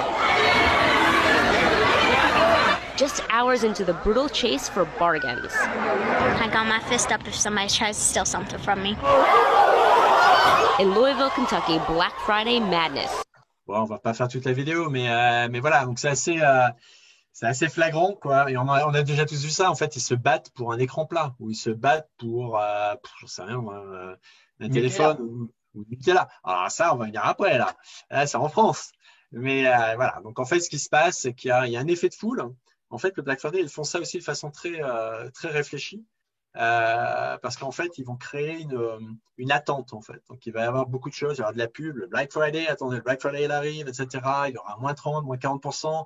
Les réseaux sociaux s'en mêlent, etc. Enfin, c'est un truc de folie. Donc, les gens, on les a vraiment mis sur stéroïdes. Là, ils sont prêts. Et en plus, on fait un peu de rareté. Donc, ça, c'est le biais de rareté. On fait une offre qui est limitée dans le temps. Alors, attendez, c'est Black Friday, c'est là, il y a l'offre, et puis il n'y a plus. Donc, les gens se disent, oh, purée, je peux pas rater cette offre. Alors, ce qui est rigolo par rapport au biais de rareté, à propos, on le voit partout. Il n'y a pas que le Black Friday, bien sûr, vous le voyez tout le temps. Pour ceux qui connaissent Booking.com ou Kayak pour les voyages, là aussi, en fait, ils vous font un biais de rareté. Par exemple, Booking.com vous disent, il reste 5 chambres à ce tarif-là. Il reste 10 chambres à ce tarif-là. Kayak fait la même chose. Il vous reste tant de places dans cet avion à ce tarif-là, etc. C'est un biais de rareté. Il y en a un autre, on va voir, qui est assez connu, qui s'appelle le FOMO, le Fear of Missing Out, qui est un autre biais où, en fait, ce qu'ils font, c'est qu'on vous met, je ne sais pas si vous avez déjà vu parfois, on vous met une sorte de chrono sur l'écran. On vous dit, ben voilà, cette offre est valable pour les 3 prochaines heures. Vous avez 3 heures pour la prendre. Si vous ne voulez pas dans 3 heures, elle est partie. Donc, en fait, vous allez avoir une crainte de perdre quelque chose. Et donc, ça va vous pousser à acheter, en fait. C'est des biais très connus que tous les marketeurs utilisent et sur Internet énormément d'ailleurs. On va passer à l'autre. Donc, quand tu m'as parlé de ça, je pense que je ne pouvais pas éviter. Il n'y a pas que les Américains qui sont comme ça. Là, je pense que là, c'est assez choquant. Laissez-en pour les autres,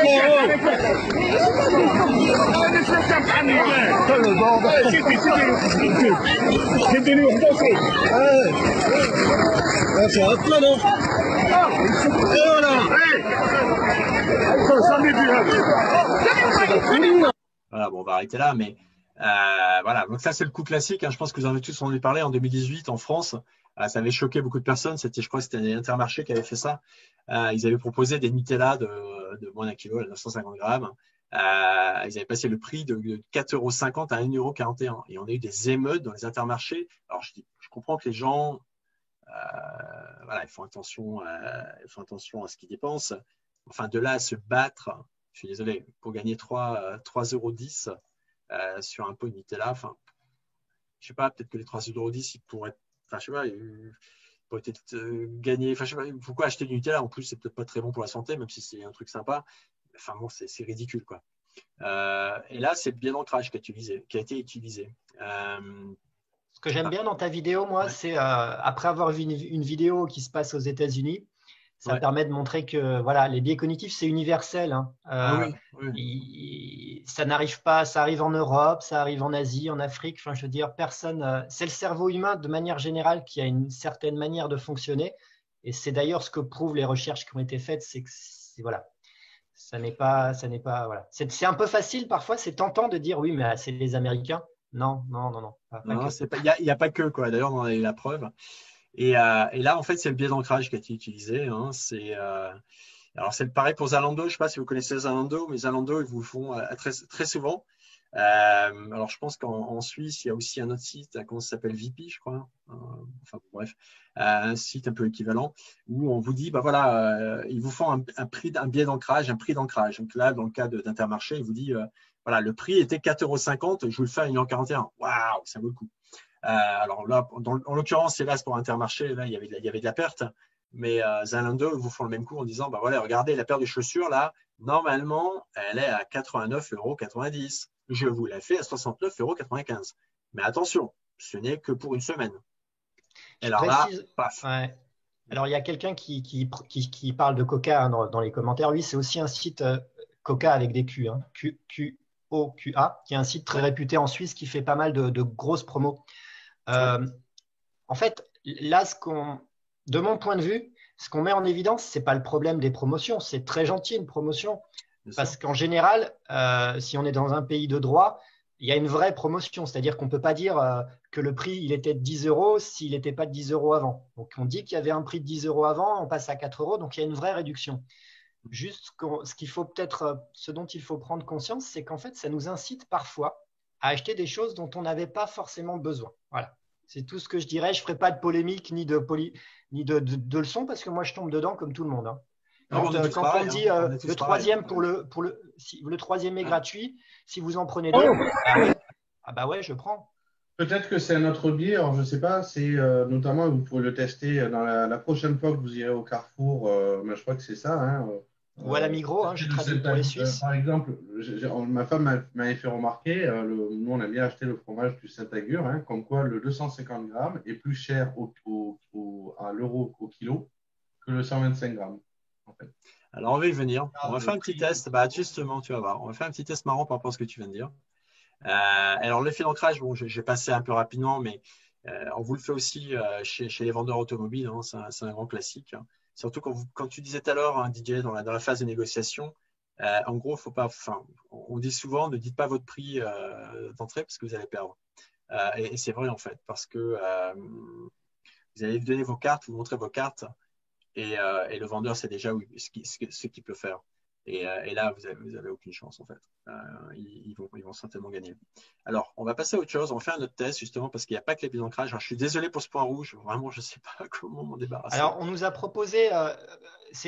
tu peux aller dans les options d'affichage. On va essayer 10 secondes, et puis si c'est plus long, on arrête. Tu vas moi, je ne peux pas le faire. J'ai essayé, je ne peux pas gommer ce que toi, tu as mis. Tu vas dans options d'affichage, annoter, et là, tu as une gomme. Est-ce que tu peux cliquer sur la gomme et effacer Ah non, je ne peux pas la cliquer dessus. J'essaie, je ne peux pas. Parce que moi, je peux cliquer dessus, mais je ne peux pas effacer apparemment. Bon, bref, c'est pas grave. Ben, je ne peux pas. Ok, très bien. On aura essayé, hein, désolé. En tout cas, merci pour le truc. Hein. Mais voilà. Alors en fait, on a deux tests pour vous. Alors je ne sais pas si tu peux les lancer, Didier. Pardon, Claude. Voilà, on a deux tests pour vous. Vous allez voir, c'est assez rigolo. Alors, le premier test, vous êtes au cinéma en couple. Alors, encore une fois, hein, là, on est en couple, on peut être tout seul aussi. Hein. Mais voilà, vous voulez acheter du popcorn. Alors, vous avez le choix entre trois options. Un petit pot à 3 $, ou on va dire 3 € ou 3 francs suisses. Un pot moyen à 5 francs suisses ou 5,5. Et enfin, un grand pot à 6,5. Lequel allez-vous choisir ? Alors, je vous laisse voter. Et après, en fait, c'est un double vote. C'est là où on rend les choses un peu plus compliquées. Et le deuxième vote, en fait, vous pouvez prendre un abonnement au Financial Times. Vous avez trois offres. La première, c'est que… je ne sais pas ce qui se passe. La première, c'est que vous pouvez vous payer 60 livres pour un an et pour un accès à l'ensemble du contenu du Financial Times. Vous payez 120 livres pour un pack d'abonnement à un journal web et papier. Et le troisième, c'est vous payez 90 livres par an pour la livraison du journal papier quotidiennement chez vous. Alors, je vous laisse voter, allez-y. Attention, tu partages ton écran. Comment ? Je ne sais pas ce qui s'est passé, j'ai perdu la… Alors, je vais recommencer. Partage juste ton écran. On va essayer de faire disparaître le point rouge. Vas-y, voir. Ah, bien vu. Alors, ça vote, on est à 50%. Alors, j'arrête et vas-y. Alors, attends, on va essayer de partager. On a disparu. c'est bon. Ouais, ça a disparu. Bravo. Alors, on peut arrêter le vote. Je pense qu'on est pratiquement tout là. C'est bon, on y arrive. Ok. OK. Alors, voilà, 42% font attention à leur ligne, c'est bien, bravo. Et quand même, 32% vont à $6.05. Alors, en fait, ce qui se passe est pareil pour le Financial Times. Vous avez quoi, 70%, 21% pour un an pour le journal papier, que 9% qui prennent le pack d'abonnement avec un journal papier. Je suis déçu là. OK, bravo. Alors en fait, ce qui se passe, ça c'est un autre biais en fait, qui est souvent utilisé en ligne, mais aussi quand vous achetez quelque chose. C'est l'effet leurre. Donc ce qu'on fait, c'est que on ajoute une option pour vous pousser quelque part. Donc, dans le cas des 3 pots de popcorn, par exemple, si vous vouliez acheter du popcorn, vous êtes en famille, vous n'êtes pas sûr ce que vous allez prendre, normalement, vous êtes entre le $3 et les $6,50. Je prends le petit, le gros. Et en fait, celui du milieu, il est là pour vous pousser vers quelque chose. Normalement, celui du milieu, il est là pour vous pousser vers le gros. Parce que comme vous n'êtes pas certain, vous allez prendre le gros parce que vous dites, attends, j'ai un good deal, j'ai un bon deal, $6,50. En fait, auquel il faut penser quand vous voyez que vous avez 3 options d'achat, c'est qu'en fait, on est en train de vous faire un effet de leurre. Mais dans pratiquement tous les cas. D'ailleurs, je vais être très dur. J'ai dit que je n'ai pas trop parlé de la politique. On va parler de la politique aux États-Unis alors. C'est connu qu'en fait, il y a parfois des cas, notamment dans quand ils font les élections américaines. Les démocrates ont fait ça quand il y a eu Obama avec Clinton. Il y a eu un 3e larron qui a apparu dans la course à un moment. Et il a vraiment, mais franchement, été pratiquement utilisé comme un effet de leurre parce qu'il était tellement, son profil était tellement proche de Clinton, mais pas trop proche, mais plutôt proche d'elle, qui a fait qu'en fait, Obama est vraiment sorti encore plus par rapport aux autres dans les primaires. Et en fait, il y a eu vraiment une discussion par rapport à ça. Et on pense qu'il a été mis en place justement pour pousser le vote au niveau des primaires quand Obama avait couru contre Clinton pour pousser les votes vers lui en fait lors des primaires. Donc en fait, en politique, ça peut être également utilisé en fait. Donc on trouve parfois un 3e larron qui fait office de leurre pour pousser les votants vers quelque chose. D'accord? OK. Alors on va continuer par rapport à tout ça. En business analyse, il y a le cas, on disait, c'était le danger où on a l'habitude de proposer des scénarios de solutions et où généralement, on a trois scénarios, souvent, on va proposer 3 scénarios. Et le danger est de justement construire les 2 scénarios par rapport à un scénario de préférence qui fait qu'au final, on croit donner un choix à son client alors qu'en réalité, on ne lui en a donné aucun. Par rapport à ce que tu disais là-dessus, j'avais eu un autre exemple qui m'était vraiment en évidence, c'était demain, vous choisissez un voyage pour aller en Guadeloupe, tout frais payé, ou aller en Polynésie, tout frais payé. Quel est votre choix? Je vous donne le choix. Et en fait, vous refaites le même choix, où cette fois, je vous propose la Guadeloupe, la Polynésie, ou la Polynésie sans café. Et voilà, donc c'est un 3e choix. Et donc, le 3e choix, en fait, a pour but justement d'augmenter le 2e choix, justement, de proposer une forme d'option pour appuyer le second choix. Et très souvent, en fait, dans l'étude, quand ça a été mis en œuvre, on voit que ceux qui avaient pu choisir la Guadeloupe, par rapport à ce 3e choix, vont rechanger leur choix pour aller dire en Polynésie. Par contre, ils ne prennent pas le 3e choix. Par contre, ils ont fait un changement pour passer de la Guadeloupe à la Polynésie. Oui. Comme je vous l'ai dit, en fait, quand on vous propose comment le repérer, lorsqu'on vous propose 3 options, les chances sont très élevées que la personne qui vous l'offre en fait est en train d'utiliser un leurre pour vous orienter vers quelque chose. Donc en fait, pour des choix d'investissement ou d'achat, il y a vraiment, il faut faire attention par rapport à ces options. OK? Alors j'essaie de passer. Les catastrophes. C'est sur les mauvaises décisions et leurs conséquences. Alors on va voir une petite chose très intéressante. Alors on va peut-être pas faire un sondage, mais en fait, comment on différencie un Boeing 737 d'un Airbus A320? Et en fait, vous le voyez en fait sur les photos. Pour ceux qui vont à l'aéroport ou qui prennent l'avion, enfin avant le Covid, en fait, souvent, moi je voyais d'ailleurs une différence entre les avions. Je me disais, pourquoi lui, il a le bas du moteur qui est un peu plat, quoi, et lui pas du tout. Et en fait, c'est comme ça qu'on différencie le 737 de l'A320. Et après, on peut se poser des questions. On se dit, mais pourquoi ils font ça, quoi? Est-ce qu'il y a des raisons économiques? Est-ce qu'ils font ça parce que ça réduit la consommation des moteurs? Enfin, c'est possible. En fait, pas du tout. Et on va en discuter. Cette explication, en fait, il y a des raisons derrière ça, on va en parler. Il y a eu des décisions qui ont été prises et ces décisions ont eu pour conséquence, enfin, on pense que ça a eu pour conséquence d'avoir 2 crashs d'avion sur le C-137 MAX. Alors, je pense que vous en avez entendu parler. Et le C-137 MAX, il est cloué au sol depuis. Alors, je pense que ça aussi, vous avez dû le voir dans la presse ou à la télé.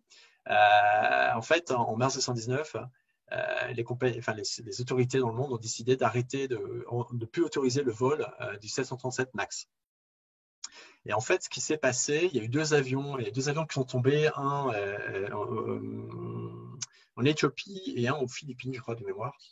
Et quand ils ont fait l'analyse des boîtes noires, ils se sont rendus compte qu'il y avait eu un problème avec un système qui s'appelait le MCAS, qui est un système qui permettait de corriger des problèmes sur l'avion.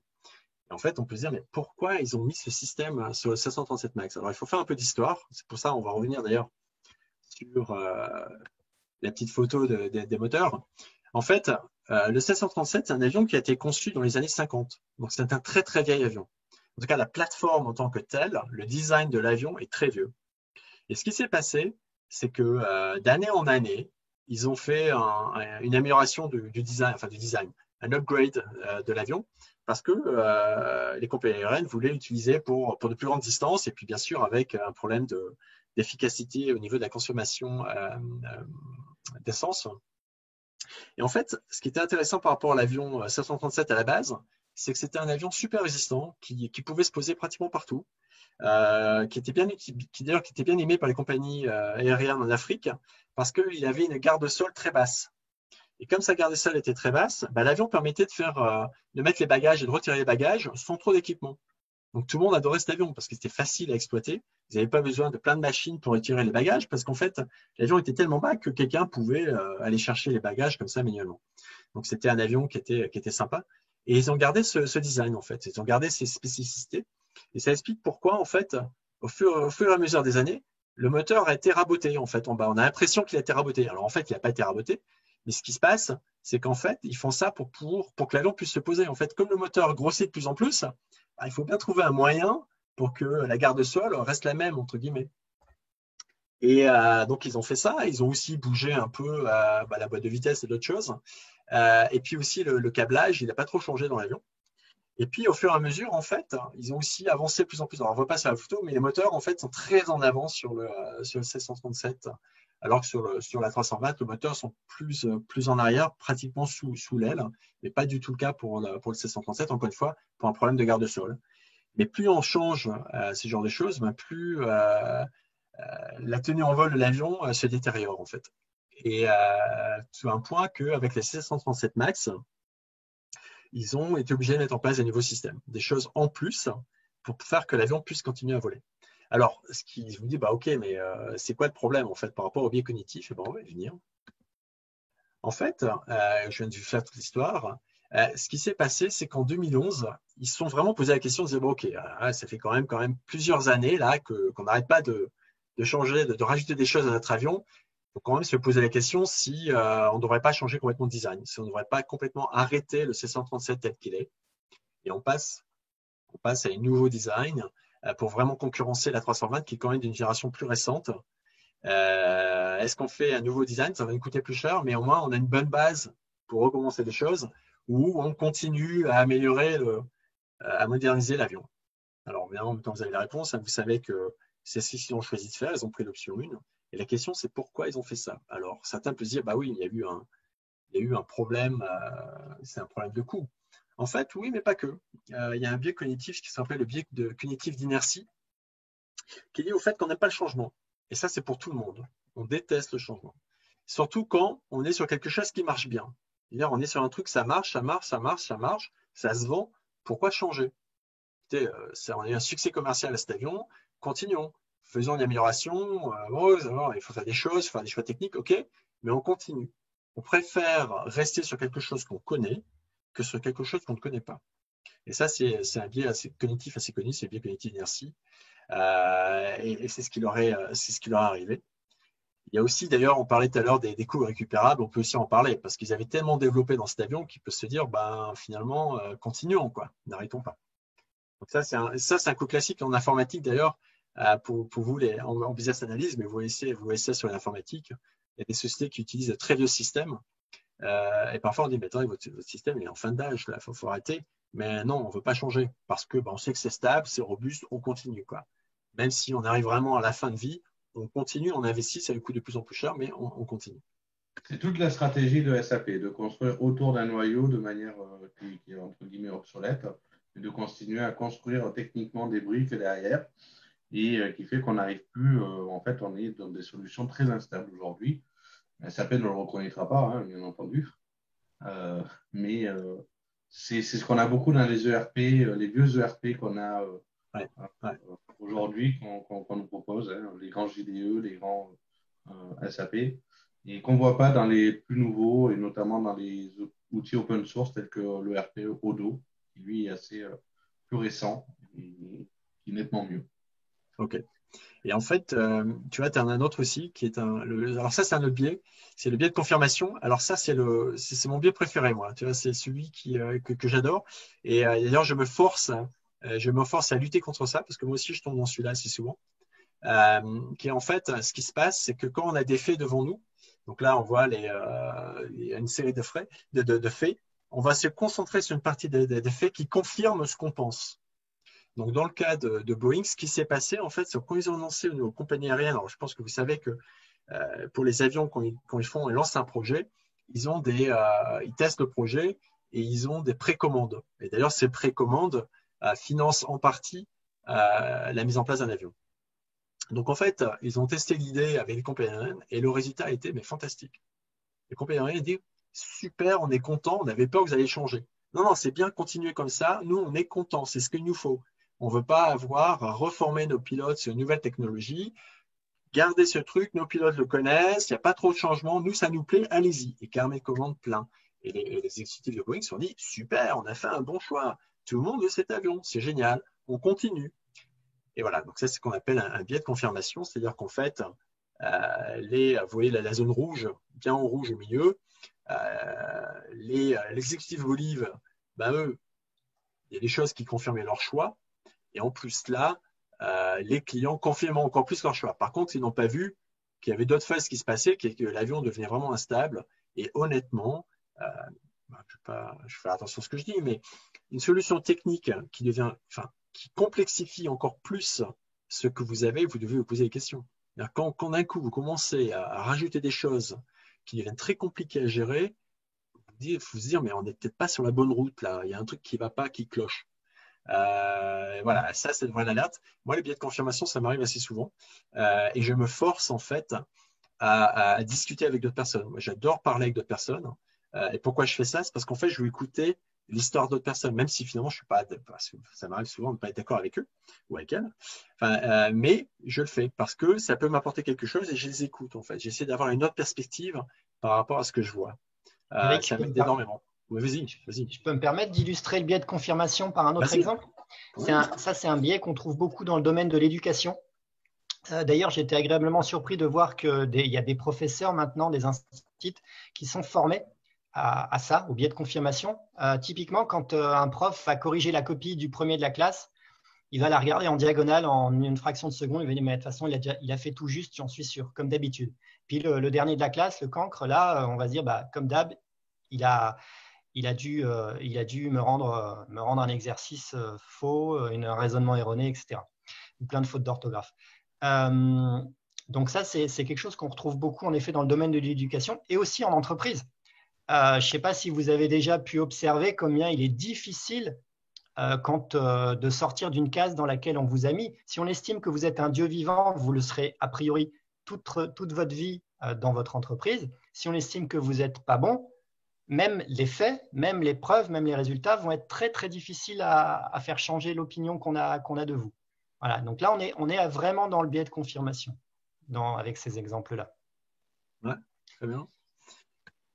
Alors, je vais faire un petit jeu. Alors, je pense qu'on va être, on va voir, ça va être un peu gros, mais on va jouer un peu sur le jeu de le biais de confirmation. Alors, il n'est pas facile à faire comme ça. En fait, je vais vous donner une suite de chiffres qui suit une règle définie. Et je vais vous demander de déterminer cette règle en me donnant à votre tour des chiffres. Et je vais vous dire si oui ou non, vos chiffres suivent ma règle. Vous me direz ensuite quelle est ma règle. Alors, soit on le fait avec tout le monde, soit on en choisit quelques-uns. Est-ce qu'on veut 2, 3 volontaires? Je ne sais pas comment on veut faire ça. À votre avis? Dans le chat, comment on avait essayé? Vas-y. Ouais. On fait avec le chat? Allez, ok. Alors, je vais vous donner mes chiffres et puis vous allez me dire, vous allez me donner 3 autres chiffres en fait qui d'après vous, vont suivre ma règle. D'accord? Alors, je commence. Mes 3 chiffres, c'est 2, 4, 8.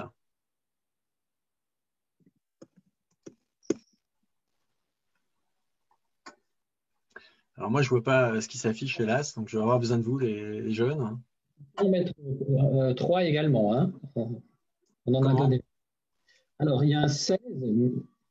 Il y a plein de 16. Après, il y a 16, 32, 64. Donc là, on est bien. Il y a encore un 16.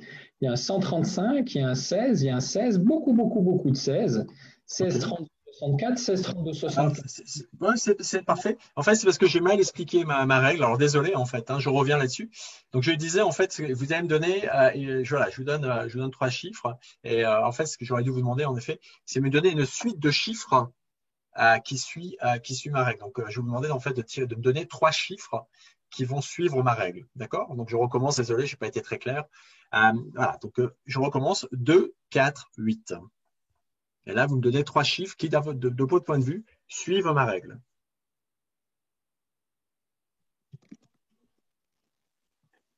Voilà. Alors, dis-moi. 3, 9, 27. Combien? 3, 9, 27, c'est le premier qui est sorti. D'accord. Après 1, 6, 2, 1, 2, 4, 5, 10, 20, 3, 6, 12. Ok. Alors, ok. Ah, c'est pas mal. Alors, ce que je veux vous dire, c'est que le 1, 6, 2 ne suit pas ma règle. On a une majorité de 16, 32, 64. Ouais, c'est pas mal. Alors ça suit ma règle. Ça suit ma règle. Ça la suit même très bien d'ailleurs. À votre avis, c'est quoi ma règle? Alors, oui, le 5, 10, 20 suit également, hein, on est d'accord? Ouais, ça suit également. Il y a plusieurs réponses qui disent qu'il faut doubler l'élément n plus 1. Alors, attends, double l'élément n pour avoir l'élément n plus 1. Donc, pour les mêmes, c'est une géométrique de raison 2. Alors, ça, c'est pas ma règle. Il y en a un qui répond 135. Par contre, il ne donne pas les autres chiffres. Ah, il dit un 3,5 en fait, peut-être. Il y a ceux qui disent au carré. Au carré l'élément n pour avoir l'élément n plus 1. Ouais, c'est pas mal, mais c'est pas ma règle en fait. Non, c'est pas ma règle. Alors, je vais vous demander de redonner un autre chiffre. Redonnez-moi 3 autres chiffres qui suivent ma règle. Donc, je recommence. 1, 2, 4, 8. Alors, on va les prendre les uns après les autres et puis on va dire oui ou non, hein, si ça suit ou pas. Alors, 14, 24, 34, ça suit. Hein. Combien? 11 24, 34, ça suit. Oui. Oui. Une formule 5, 12, 32, non, ça suit. Si, ça suit. 5, 12, 32, ça suit. 1, 2, 4, ça suit. 10, 2, 4, 8. Ouais. Hein. 10, 12, 14. 10, 12, 14, ça suit ma règle, ouais. 1, 2, 4, ça suit. Ouais, ça suit ma règle, ouais. Voilà. Alors, mais là, je pense que tu vas pouvoir commencer à expliquer parce que tu vas perdre les gens. Parce que du coup, ils vont vous en avoir marre. Alors, en fait, il y en a qui l'avaient trouvé d'ailleurs. Il y a quelqu'un qui à un moment avait posé trois chiffres, quoi. C'était 1, 6, 2, et j'ai dit non, là, tu ne suis pas ma règle. Et en fait, la règle, elle est très simple. La règle, c'est simplement une suite croissante. Voilà, c'est ça ma règle. Mais par contre, je vous ai un peu induit en erreur en faisant 2, 4, 8. C'est une suite croissante. Et vous avez tous pensé, ah oui, mais attends, là, il y a une suite croissante. Ouais, mais attends, mais là, il y a quelque chose, il double quelque chose, etc. Il y a du carré, ou il multiplie, etc. En fait, ce qui se passe là, en fait, et en plus, vous avez commencé à continuer dessus, d'ailleurs. Il y a eu un biais de confirmation. C'était, vous dites, ah, mais attends, mais là, il y a un carré, il utilise un carré, c'est ça la règle. Et en plus, je vous ai fait continuer, et vous avez continué, en fait. C'est vraiment le biais de confirmation. Alors qu'en fait, pas du tout. La règle est toute simple, c'est une suite croissante. Alors, je pense que vous l'aurez trouvé. Mais c'est un cas classique, c'est un jeu classique à faire. Vous faites ça avec des amis, vous allez voir, c'est assez rigolo. Parce qu'à un moment, si vraiment ils rentrent dans le truc, ils vont vous allez dire, bah oui, s'ils continuent à faire que les chiffres croissent, ils vont dire, bah oui, c'est bon, tu as raison, continue. Et la personne ne va pas trouver la règle, en fait. La personne va partir dans des analyses super complexes voilà, et à chaque fois, elle dit, bah oui, ça marche, confirmation, oui, ça marche. Mais en fait, non, c'était pas la règle, en fait. Alors, c'est le biais de confirmation. Il y a un autre biais par rapport à ça, hein, c'est le biais de complexité. En fait, on aime les solutions complexes. En fait, ça a été prouvé. Entre un choix simple et complexe, on va accorder plus d'importance à une solution complexe simple. On va dire, cette solution simple, là, j'y crois pas, c'est pas possible. Je prends la solution complexe. Alors d'ailleurs, dans la pub qu'on a fait sur LinkedIn, on a parlé de Nokia. Certains, d'ailleurs, quelqu'un a dit, oh ouais, mais Nokia, en fait, ils ont perdu pour des raisons, blablabla, des raisons intéressantes d'ailleurs. En fait, il faut savoir que Nokia, à un moment, aurait pu être sauvé. Alors c'était avant Elop, hein, parce que Elop, il a fait des choses qui n'étaient pas très bonnes. Enfin, il a fait d'autres choses qui étaient pas mal aussi. Mais ce qui s'est passé pour Nokia, c'est qu'à un moment, Nokia, ils ont vu qu'ils avaient un problème avec leur système Symbian. Et ils savaient qu'ils devaient faire quelque chose. Ils ont vu iPhone, ils ont dit, bon, il faut qu'on fasse quelque chose. Symbian n'est plus stable. Il faut qu'on bouge. Ça revient tout à l'heure, on disait, ils ont su qu'il fallait faire un changement. À un moment, c'est très peu connu, Nokia a eu la possibilité d'acheter Android. Et ouais. En fait, ce qui s'est passé, c'est que Android était une société indépendante. C'était une petite société américaine qui avait très, très peu de développeurs. Et ils bâtissaient Android, je crois que c'était du côté de New York. Et les exécutifs Nokia ont vu le truc, ils sont allés voir. Et ils se sont dit, mais attends, si eux, ils sont capables, avec 200 développeurs, de bâtir une plateforme, et je ne sais plus combien ça coûtait, on leur demandait de payer, je ne sais plus, peut-être 10 millions de dollars. Enfin, c'était n'importe quoi, c'était négligeable. Enfin, 10 millions, c'est beaucoup, mais pour le cas, c'était rien du tout à l'époque. Eux, ils se sont dit, mais attends, c'est pas une bande de zozos là, qui vont nous bâtir ce qu'il faut. Nous, on a 5000 développeurs en Finlande, en Inde, on peut faire mieux. N'importe quoi, je n'achète pas ce truc, c'est trop simple. Google, ils sont passés par là, puis ils se sont dit, ouais, ben nous, on les achète quand même. Hein. Ouais, on est bien les choses simples. Tu marches, ça ne nous coûte pas grand-chose, on le fait. Et ben voilà. C'est pour ça que maintenant, qu'est-ce qu'on a? On a un iPhone et son OS, et puis Android, et Nokia a disparu. Alors Nokia, après, bien sûr, il y a eu Windows, hein, mais bon. Il y a une question, oui, tout à fait. Et, pourquoi est-ce qu'on aime les solutions complexes alors que justement, en introduction, etc., on a expliqué que les biais cognitifs, c'était une manière de nos cerveaux qui ont pour pallier à la complexité, et donc plutôt à chercher ce qui est simple. Alors, je n'ai pas dit que c'était par rapport à la complexité. Je n'ai pas dit que, en fait, alors je me suis peut-être mal exprimé. En fait, le cerveau, il aime économiser de l'énergie. Donc, notre cerveau, alors je me suis sans doute mal exprimé, désolé. Notre cerveau aime économiser l'énergie. Donc, il va rentrer dans un système où il va aller vite pour réfléchir et trouver une solution. Alors que trouver une autre solution qui peut être, bien sûr, en effet, vous avez raison, elle pourrait être complexe ou simple d'ailleurs, mais ça prend du temps. On peut prendre plus de temps, réfléchir avant de partir vers la solution. On réfléchit quel est mon problème, je réfléchis quelle est la meilleure des solutions et je prends cette solution. Ça, le cerveau ne fait pas. Je pense que ta réponse est bonne, Eric. J'aurais donné à peu près la même, c'est-à-dire que le cerveau étant paresseux, il va prendre la première idée, la première solution qui lui vient. Sauf que à mon avis, souvent, la première solution qui nous vient n'est pas forcément la plus simple. En tout cas, moi, c'est mon expérience de développeur qui parle. C'est rarement du tac au tac que j'ai la solution la plus élégante à un problème. Je pense qu'en business analyst, c'est pareil. C'est plus en se cassant la tête qu'on arrive à des solutions élégantes dont on est fier. Voilà. Tout à fait. Et j'ajouterais, c'est souvent aussi des solutions qui sont, on va dire, construites de manière collaborative, c'est-à-dire que quand on est seul à conceptualiser la solution, on s'enferme dans ses propres biais cognitifs, et donc parfois on a l'impression de proposer des éléments simples, mais qui sont en fait complexes, qui ne sont pas forcément appréhendables par tout le monde.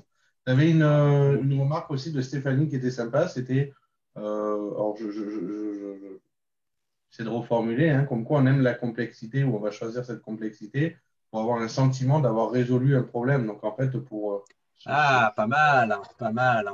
Valoriser d'une certaine manière. Ouais, pas mal, ouais, bien vu. Alors je me permets juste de faire le rôle désagréable de celui qui contrôle le temps. Il est 20h18. Ouais.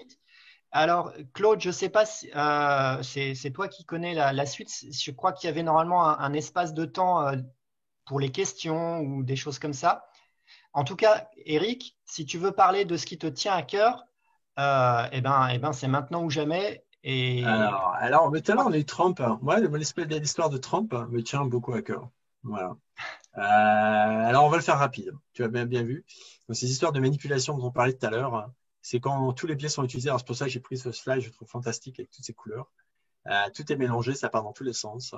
Et c'est là où ça devient intéressant. On va faire un petit jeu rapide sur les idées reçues et je vais essayer d'aller vite en fait. D'accord? Donc, tu peux envoyer, Claude? Voilà. Alors, est-ce que vous pensez que manger des carottes améliore notre vision? Vous savez, ce vieil adage que notre mère, enfin vos mères, vous disiez souvent. Est-ce que lire dans le noir est mauvais pour les yeux? Ça aussi, nos parents nous le répétaient tout le temps. Lors des batailles, les Vikings portaient des casques à cornes pour effrayer leur ennemi. C'est excellent.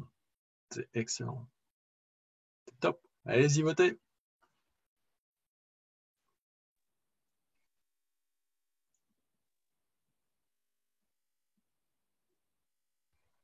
Allez, 80. Allez, on arrête à top. Alors, en effet, manger des carottes n'améliore pas notre vision. Voilà, ça, c'est clair. Mais quand même, 37%. Hein. Là, c'est plus rigolo. Lire dans le noir est mauvais pour les yeux, 68%. En fait, pas du tout. C'est éprouvé, pas du tout, ça fait rien. Ça fatigue un peu sur le coup, mais en fait, ça ne va rien faire à vos yeux. Hein. Il n'y a aucune crainte à avoir. Et ça, c'est entre guillemets des préjugés ou c'est des légendes urbaines, je ne sais pas. Lors des batailles, les Vikings portaient des casques à cornes. En fait, non. Pas du tout. Alors, moi, je connais la réponse parce que j'ai eu la chance de vivre en Finlande et je connais très très bien la Suède et la Norvège, mais aussi l'Islande. Et en fait, non, pas du tout. Les Vikings portaient des casques à cornes pour leur mariage, mais pas du tout pour effrayer leur ennemi. Ils ne les portaient pas en bataille. C'était pas très, honnêtement, c'était pas très efficace d'avoir un casque à cornes. Vous imaginez, vous attrapez les cornes, c'est pas très bon pour se battre. Mais en fait, c'est dans notre mémoire collective. Pourquoi c'est comme ça? C'est parce qu'en fait, on a vu beaucoup de films, des films au cinéma où on voit des casques à cornes ou des représentations dans des peintures un peu romanesques avec des Vikings avec casques à cornes, ou même dans Astérix et Obélix, hein, vous allez voir le Viking avec son casque à cornes. En fait, non, c'est pas vrai. Alors ça, c'est intéressant parce qu'on va revenir justement à ces histoires de manipulation, parce qu'en fait, c'est des techniques très connues qui nous permettent de croire à des choses, en fait. Alors là, on va faire une autre question. Si tu peux le faire, Claude, ce serait top. On va se poser quelques questions. Vas-y. Alors la première, pourquoi le dentifrice que nous achetons a du fluor? On n'a pas le choix. Première version. Cela a été prouvé scientifiquement que cela protège. Une autre raison. Alors on vous laisse voter. Malin. C'est pas mal, hein, ça marche bien, hein, c'est chouette. Ouais, on voit tous vu la pub, hein, bien sûr, avec le dentifrice, avec du fluor, voilà, prouvé scientifiquement. Alors, vous mettez tous une autre raison. Bravo, vous êtes perspicaces, on va en parler après. Bravo. Alors, ensuite, on en a une autre. Il commence à te faire avoir un peu dans les cuisses, donc. Non, mais c'est pas mal, c'est pas mal. Alors là, c'est un autre truc rigolo pour ceux qui sont aux États-Unis, mais on voit ça aussi en Europe maintenant, depuis quelques temps. Pourquoi les Américains mangent-ils des œufs et du bacon au petit déjeuner? Parce que c'est bon, et en effet, c'est pas mauvais, hein, moi j'aime beaucoup. C'est une tradition, et puis il n'y a pas besoin de l'expliquer. Ou c'est une autre raison. Ah ouais, il y a une bataille qui se prend là, c'est intéressant.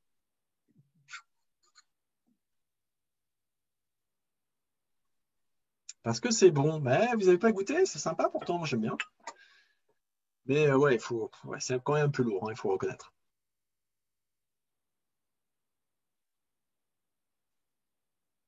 Allez. Super. Ok, c'est une tradition et cela ne s'explique pas, bravo. Et par contre, autre raison, 43%. Donc je vois qu'il y en a plusieurs d'entre vous qui voient qu'il y a quelque chose derrière en effet. En même temps, vu qu'on parle des biais cognitifs et d'effets de manipulation, évidemment, vous attendez à quelque chose. Et vous avez bien raison. Alors, pour le fluor, c'est beaucoup plus, c'est assez triste comme histoire. D'ailleurs, c'est toujours le cas. Hein. En fait, ce qui s'est passé, c'est que en 1939, alors, vous connaissez peut-être la société Alcoa, c'est un producteur d'aluminium. Et en fait, Alcoa, ils avaient des déchets. Et ils rejetaient ces déchets dans les rivières, dans les eaux de rivière. Et en fait, ils étaient en 1939, il y a des gens qui ont porté plainte contre eux, parce qu'en fait, ils rejetaient dans l'eau de rivière du fluorure. Fluorure, c'est difficile à dire.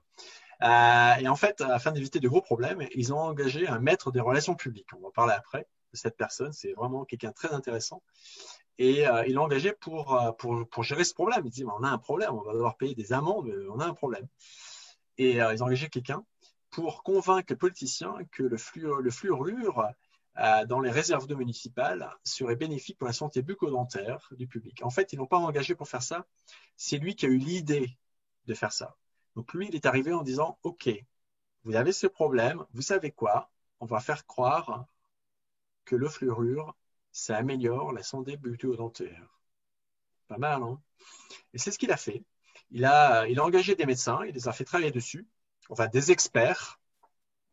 Et avec eux, ils ont fait toute une campagne. Ils ont réussi à faire croire. Alors, le fluorure finalement n'est pas dangereux pour la santé, enfin j'espère. Mais toujours est-il qu'ils ont fait croire que ça a aidé en fait, ça a amélioré la santé bucco-dentaire, alors que pas du tout. Et au point où, encore aujourd'hui d'ailleurs, aux États-Unis, ils rajoutent du fluorure dans l'eau. Et puis bien sûr, ils mettent ça dans le dentifrice. Donc la raison du fluorure dans le dentifrice, ça n'a rien à voir à notre santé dentaire. C'était lié à cette histoire d'Alcoa qui avait des problèmes en 1939 et a trouvé quelqu'un pour éviter des gros problèmes financiers parce qu'il jetait des cochonneries dans les eaux. Alors, l'autre idée qui est aussi tout intéressante, une autre compagnie qui elle aussi a engagé cette même personne. En fait, la Beech-Nut Packing Company, en fait, dans les années 20, ils voulaient augmenter la demande des consommateurs pour le bacon. Ils en vendaient, mais c'était pas génial. Comment faire pour en vendre plus? Ils sont allés voir ce même gourou. C'était avant Alcoa. Et lui, il a tout de suite eu l'idée d'aller chercher un médecin pour lui demander si un petit déjeuner plus lourd que ce que les Américains mangeaient à l'époque ne serait pas plus bénéfique qu'une tartine beurrée. Voilà. Et le médecin a dit, oui, c'est mieux. Voilà. Et il a fait un petit rapport par rapport à ça, puis il l'a envoyé à plusieurs amis médecins, enfin beaucoup, on va dire 5000 quand même. Et puis d'un coup, il y a eu tout un effet de mode, enfin tout un effet de groupe qui a fait qu'on a recommandé de manger du bacon and eggs parce que c'était très bon le matin d'avoir un déjeuner très copieux. C'était bien pour commencer la journée. Voilà. Et c'est pour ça qu'aux États-Unis, encore aujourd'hui, les gens mangent le bacon and eggs. C'était devenu une tradition culinaire le matin. Alors que, en fait, non, c'est une manipulation, pas éhontée, mais c'est une manipulation de masse qui a eu lieu dans les années 20. Donc, ce marketeur, j'ai mis son nom en bas, Edward Bernays, il est très connu. Il a écrit un livre qui s'appelle Propaganda, que je vous le conseille, d'ailleurs, il faudrait le lire. Ça a été écrit dans les années 20. Alors, ce qui est horrible par rapport à ce livre, c'est que Goebbels, Hitler et puis Staline se sont beaucoup inspirés pour manipuler en Allemagne ou en Russie. C'est un livre qui est encore utilisé aujourd'hui et il a donné des techniques en fait de propagande. En gros, ce qu'il a fait, et c'est pour ça qu'on a commencé la présentation, il a utilisé les biais cognitifs. Ce qu'il faut savoir, c'est que Bernays, il vient de la famille de Freud. Voilà. Donc, il connaissait les travaux de Sigmund Freud. Et ce qu'il a fait, c'est qu'il a utilisé les travaux de Freud sur les biais cognitifs ou la personne. Il a mélangé ça avec la partie groupe, herd behavior, et il s'est dit, voilà, si j'arrive à mélanger ces deux trucs ensemble, on peut faire des choses intéressantes. Alors, Edward Bernays, à propos, c'est grâce à lui, alors je vais très dur maintenant, c'est grâce à lui que les femmes fument la cigarette. Alors, je pousse un peu, et ce qui s'est passé, c'est que dans les années 20, Lucky Strike avait un problème. Leur vente de cigarettes stagnait.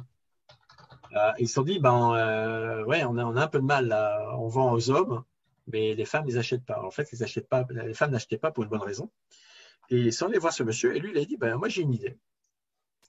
On va faire quelque chose par rapport aux cigarettes.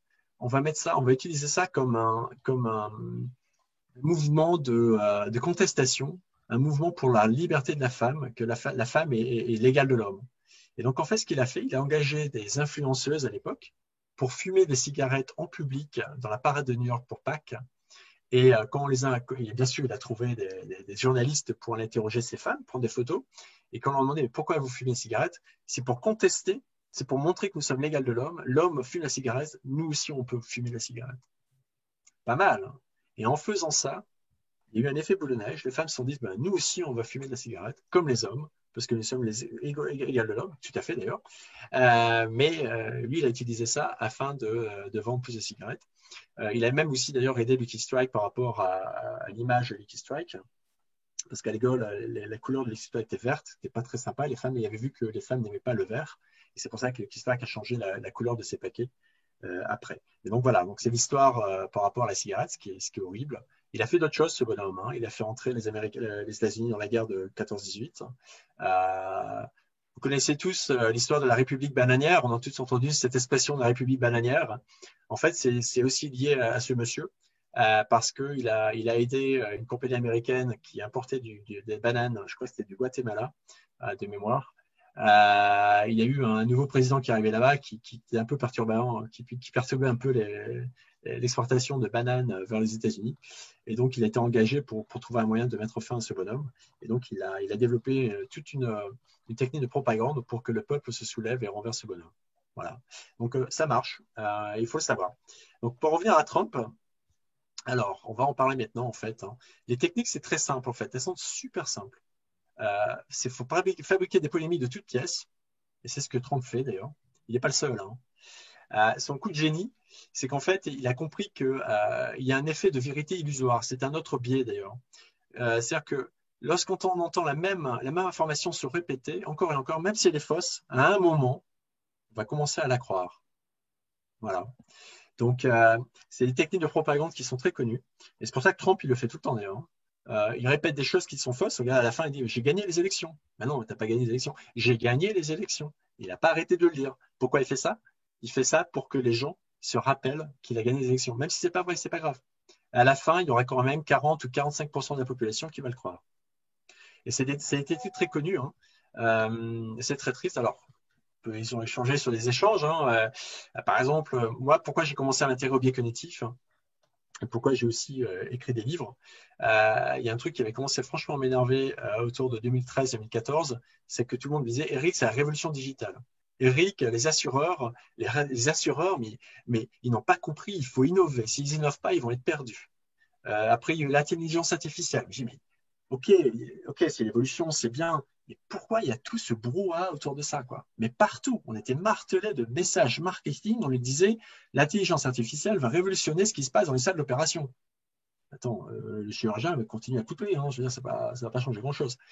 L'intelligence artificielle ne veut pas dire qu'un robot va venir faire votre opération. Ou peut-être il va le faire, je ne sais rien, mais c'était un peu tout et n'importe quoi. Et en fait, je me suis dit, mais il y a quelque chose qui se passe qui est plus grand derrière. Alors, je n'accuse personne, mais je pense qu'il y a eu, bien sûr, un effet qui a eu lieu derrière, un effet de, alors, je ne sais pas si c'est propagande, mais en tout cas, un effet marketing pour nous pousser à faire des choses. Voilà, donc on a pratiquement tout couvert. Tous les biais cognitifs, les effets de groupe, les effets de foule. On s'est un peu amusé avec des exemples qui sont connus finalement. Bernet, je vous le conseille. Allez, vas-y. Je voulais juste faire une petite parenthèse aussi sur quand tu parlais au niveau de Trump et autres. Et on le voit dans les réseaux sociaux, c'est-à-dire que l'algorithme des réseaux sociaux est fait pour partager des éléments venant de votre réseau qui vont partager d'une certaine manière votre opinion. Et là, en fait, on va exploiter un biais cognitif également, comme quoi, même vu que les autres le disent, c'est peut-être. Il y a une série là-dessus très intéressante sur Arte qui s'appelle Dopamine, pour ceux que ça intéresse. Hein. YouTube, Facebook, Instagram, ils sont conçus de telle manière que quand on est dessus, notre cerveau produit de la dopamine et qu'on se sent bien. Pourquoi? Notamment parce que tu viens de le dire, Thibaut, on a des opinions similaires aux nôtres qui nous rassurent. On a, voilà, entre autres. Exactement. Alors, actuellement, peut-être que vous l'avez vu, mais sur Facebook, vous avez dans le cadre du Covid, une petite application qui devenait comment colporter de fausses rumeurs, etc. Et c'est une forme de simulateur qui va expliquer en fait l'algorithme de Facebook, qui va en fait comment est-ce que vous allez vous-même vous retrouver avec des éléments qui sont en lien avec ce que vous-même vous pensez, qui vont venir parfois appuyer vos thèses ou vos opinions par rapport à certains. Alors, ouais, je vois qu'il y a déjà des gens qui s'en vont. Enfin, il y en a déjà qui sont partis puisqu'on est moins nombreux qu'au début. Donc, vas-y, Claude. Oui, Des questions, qu'est-ce qu'on fait? On fait des questions, on arrête, on fait quoi? Moi, je suis pas encore resté un peu au moment, d'ailleurs, pas de souci. formulaire d'évaluation pour ce qui ne veut pas rester. Mais là, on arrive au bout de la présentation formelle. Je vous propose d'avoir une partie un petit peu plus interactive s'il y a des gens qui veulent témoigner. Je sais il y avait des gens qui voulaient nous parler de méthodes pour arriver à contrer ces biais cognitifs, qui voulaient témoigner à ce sujet-là. Donc voilà, on passe dans une partie un petit peu plus interactive. Qui aurait envie de témoigner? Et si vous devez partir, je vous ai mis un lien pour faire une petite évaluation de la soirée. Eric serait très content d'avoir un retour de sa prestation et de la prestation du groupe pour des prochains événements. Qui veut se lancer? Je crois qu'il y avait Eva qui voulait à nouveau intervenir. Eva Polini qui proposait des mesures des techniques pour contrer ces biais. Est-ce que tu es toujours là, Eva?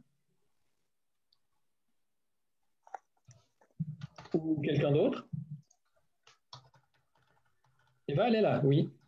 Alors attends Eva, je sais pourquoi.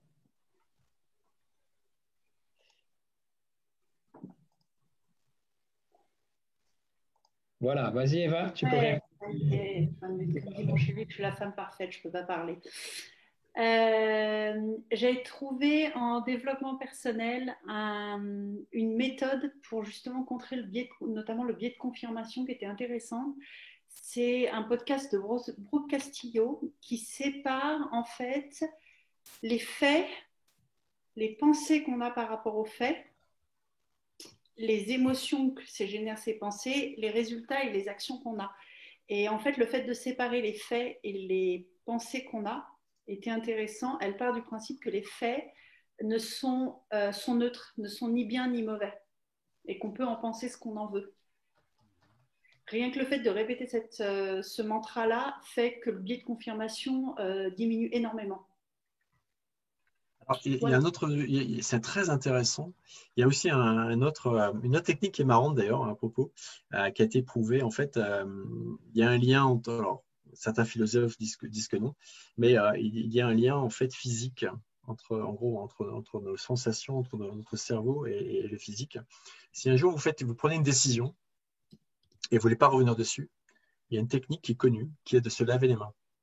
En fait, vous prenez une décision, vous vous lavez les mains derrière. Et en fait, il y a des tests qui ont été faits en se lavant les mains. En fait, c'est l'expression « je m'en lave les mains ». Et en fait, ça marche. Se laver les mains, avoir pris une décision, va augmenter la sensation d'avoir pris la bonne décision et en tout cas de ne pas revenir sur la décision. C'est intéressant. Intéressant, oui. C'est passionnant, oui. Ouais. Alors, il y a d'autres choses pour les femmes. J'ai eu des petites études aussi que j'ai fait. Enfin, j'ai regardé sur le choix porté, c'est les hommes mariés ou pas. Enfin bon, c'est assez rigolo. Il y a des choses, des biais cognitifs par rapport à ça aussi d'ailleurs. On pourra en parler au cours d'une autre soirée d'ailleurs. Est-ce qu'il y a d'autres questions ou d'autres réactions? Désolé. Tout à l'heure, il y a eu pas mal de réactions assez négatives. Dire, oulala, on vit dans un monde de manipulation, on nous ment en permanence, on utilise des biais cognitifs. Essayons peut-être de finir sur une note positive pour pas. Alors en fait, il faut. Non, mais en fait, quelqu'un de très positif, très optimiste, ça sera pas difficile pour moi, mais vas-y, toi, lance-toi. Je ne sais pas si c'est optimiste ou pessimiste. En fait. L'idée de la présentation, et puis j'en ai parlé très librement avec Claude, et pour ça aussi j'ai écrit ce livre, c'est de me dire en fait, moi je veux simplement que les gens en soient conscients. Alors, est-ce que tout le monde nous manipule? Je pense que ça a toujours existé de toute façon, mais le plus important c'est d'être libre. Donc en fait, si vous avez une prise de conscience par rapport à tout ça, et puis derrière, vous prenez vos choix, mais vous savez, en gros, vous ne sentez pas trop influencé. Donc vous êtes libre, c'est ça le plus important. Donc comme je dis, réfléchissez, parlez. En fait, on a un problème. Alors, je suis désolé pour le Covid, surtout en France où vous êtes un peu confinés, je suis navré pour cela, mais ça va changer. Mais parler avec d'autres personnes. Moi, je ne sais pas si les personnes qui travaillent avec moi sont en ligne maintenant, mais elles me connaissent. Elles me voient souvent dans le train, par exemple, quand je voyage en Suisse dans le train, je parle avec les gens que je ne connais pas. Pourquoi je fais ça? Parce que j'échange avec les gens, je veux apprendre d'eux, je veux les écouter, parce que ça m'aide. Et en fait, comme je dis, on est libre, il faut discuter avec les gens, écoutez-les, parlez avec eux, ça vous allez apprendre de nouvelles choses. Et puis, ça va vous aider aussi, en fait, à évoluer positivement. Puis, moi, dans mon cas, où je suis complètement optimiste, oui, la méditation, elle a toujours existé, et puis c'est comme ça, c'est pas grave. Le plus important, c'est que vous soyez bien. Alors, je crois que c'est Juppé qui dit droit dans ses bottes. Enfin, je dis pas qu'il faut être droit dans ses bottes, mais bien balancer. De manière générale, en fait, ce que tu dis, de manière générale, c'est développer un esprit critique. Et ça, c'est même prouvé scientifiquement. Moi, ce qui m'intéresse dans les biais cognitifs, c'est aussi toutes les recherches scientifiques qui ont été faites et qui prouvent que ça existe, les biais cognitifs, que ce n'est pas juste une invention. Ce qu'on a démontré récemment grâce à des analyses d'imagerie cérébrale, c'est que ce qu'on appelle le mécanisme d'inhibition, qui est en fait ce petit pas de recul par rapport à un biais cognitif, il existe et il y a une zone qui est mobilisée dans le cerveau lorsqu'on a ce réflexe de dire attention, là je suis peut-être en train de tomber dans un biais cognitif, de faire une erreur, donc hop, petit pas de recul. Et ça s'entraîne. Ce mécanisme d'inhibition s'entraîne. Moi, je conclurai juste en disant, pour être positif, que dans 99% des cas, dans 99% des cas, les biais cognitifs sont pertinents et très bons. Ils nous permettent de prendre des décisions très rapidement et des bonnes décisions. Par contre, l'objet de la séance, c'est finalement de se battre gentiment contre les 1% de situations où on va faire une erreur. Exactement. Est-ce qu'il y a d'autres questions? D'autres réactions? Il n'y en a plus? Je ne crois pas, à moins qu'il y ait quelqu'un qui veuille encore s'exprimer. Là, je vous affiche voilà, le résultat du rôti que les gens ont saisi. Donc, ça devrait se mettre à jour en temps réel. Donc, rôti, c'est pour Return on Time Invested. Donc, une note de 4,59. Donc, c'est sur 5. Donc, c'est plutôt bien. Alors, on a un nuage de points qui se crée en bas ici, vous voyez. Participants, c'est le mot qui vient le plus souvent. Temps, exercice interactif. Lisons quelques commentaires. Informations de qualité, bonne dynamique avec les quiz. Très intéressant pour suivre un esprit critique. J'ai beaucoup apprécié la clarté du propos et les échanges, mais j'ai manqué le début, j'étais en route. Y a-t-il un replay? Oui, il y en aura un. Je vous ai fait pas mal de pubs pour IBA Geneva. Abonnez-vous et puis on vous donnera les liens de ce replay. Soirée très intéressante et instructive. Donc ça, c'est pour les bons points. On va les regarder un peu plus bas. Début avec les présentations un peu longuées. OK, soit. Je suis d'accord. Moi, je suis d'accord. Je suis un peu d'accord. Manque de structure, un peu fouillis, parallèle avec le monde de la BA, trop rare. Ouais. Bon, ok, bon, on va améliorer. Magnifique. Sinon, c'est le seul 2 qu'on a. Un peu long peut-être. Ok, effectivement. Exercice interactif, très bien. Voilà, je crois que c'est plutôt… C'était sympa, ça fait plaisir, merci. En tout cas, merci beaucoup. C'est sympa. Et puis, en tout cas, merci pour ceux aussi qui ont fait le sondage. Et puis, Eva, merci d'être intervenue. Je ne te connais pas, mais en tout cas, très sympa. Merci. Et on fera sûrement d'autres soirées à ce sujet.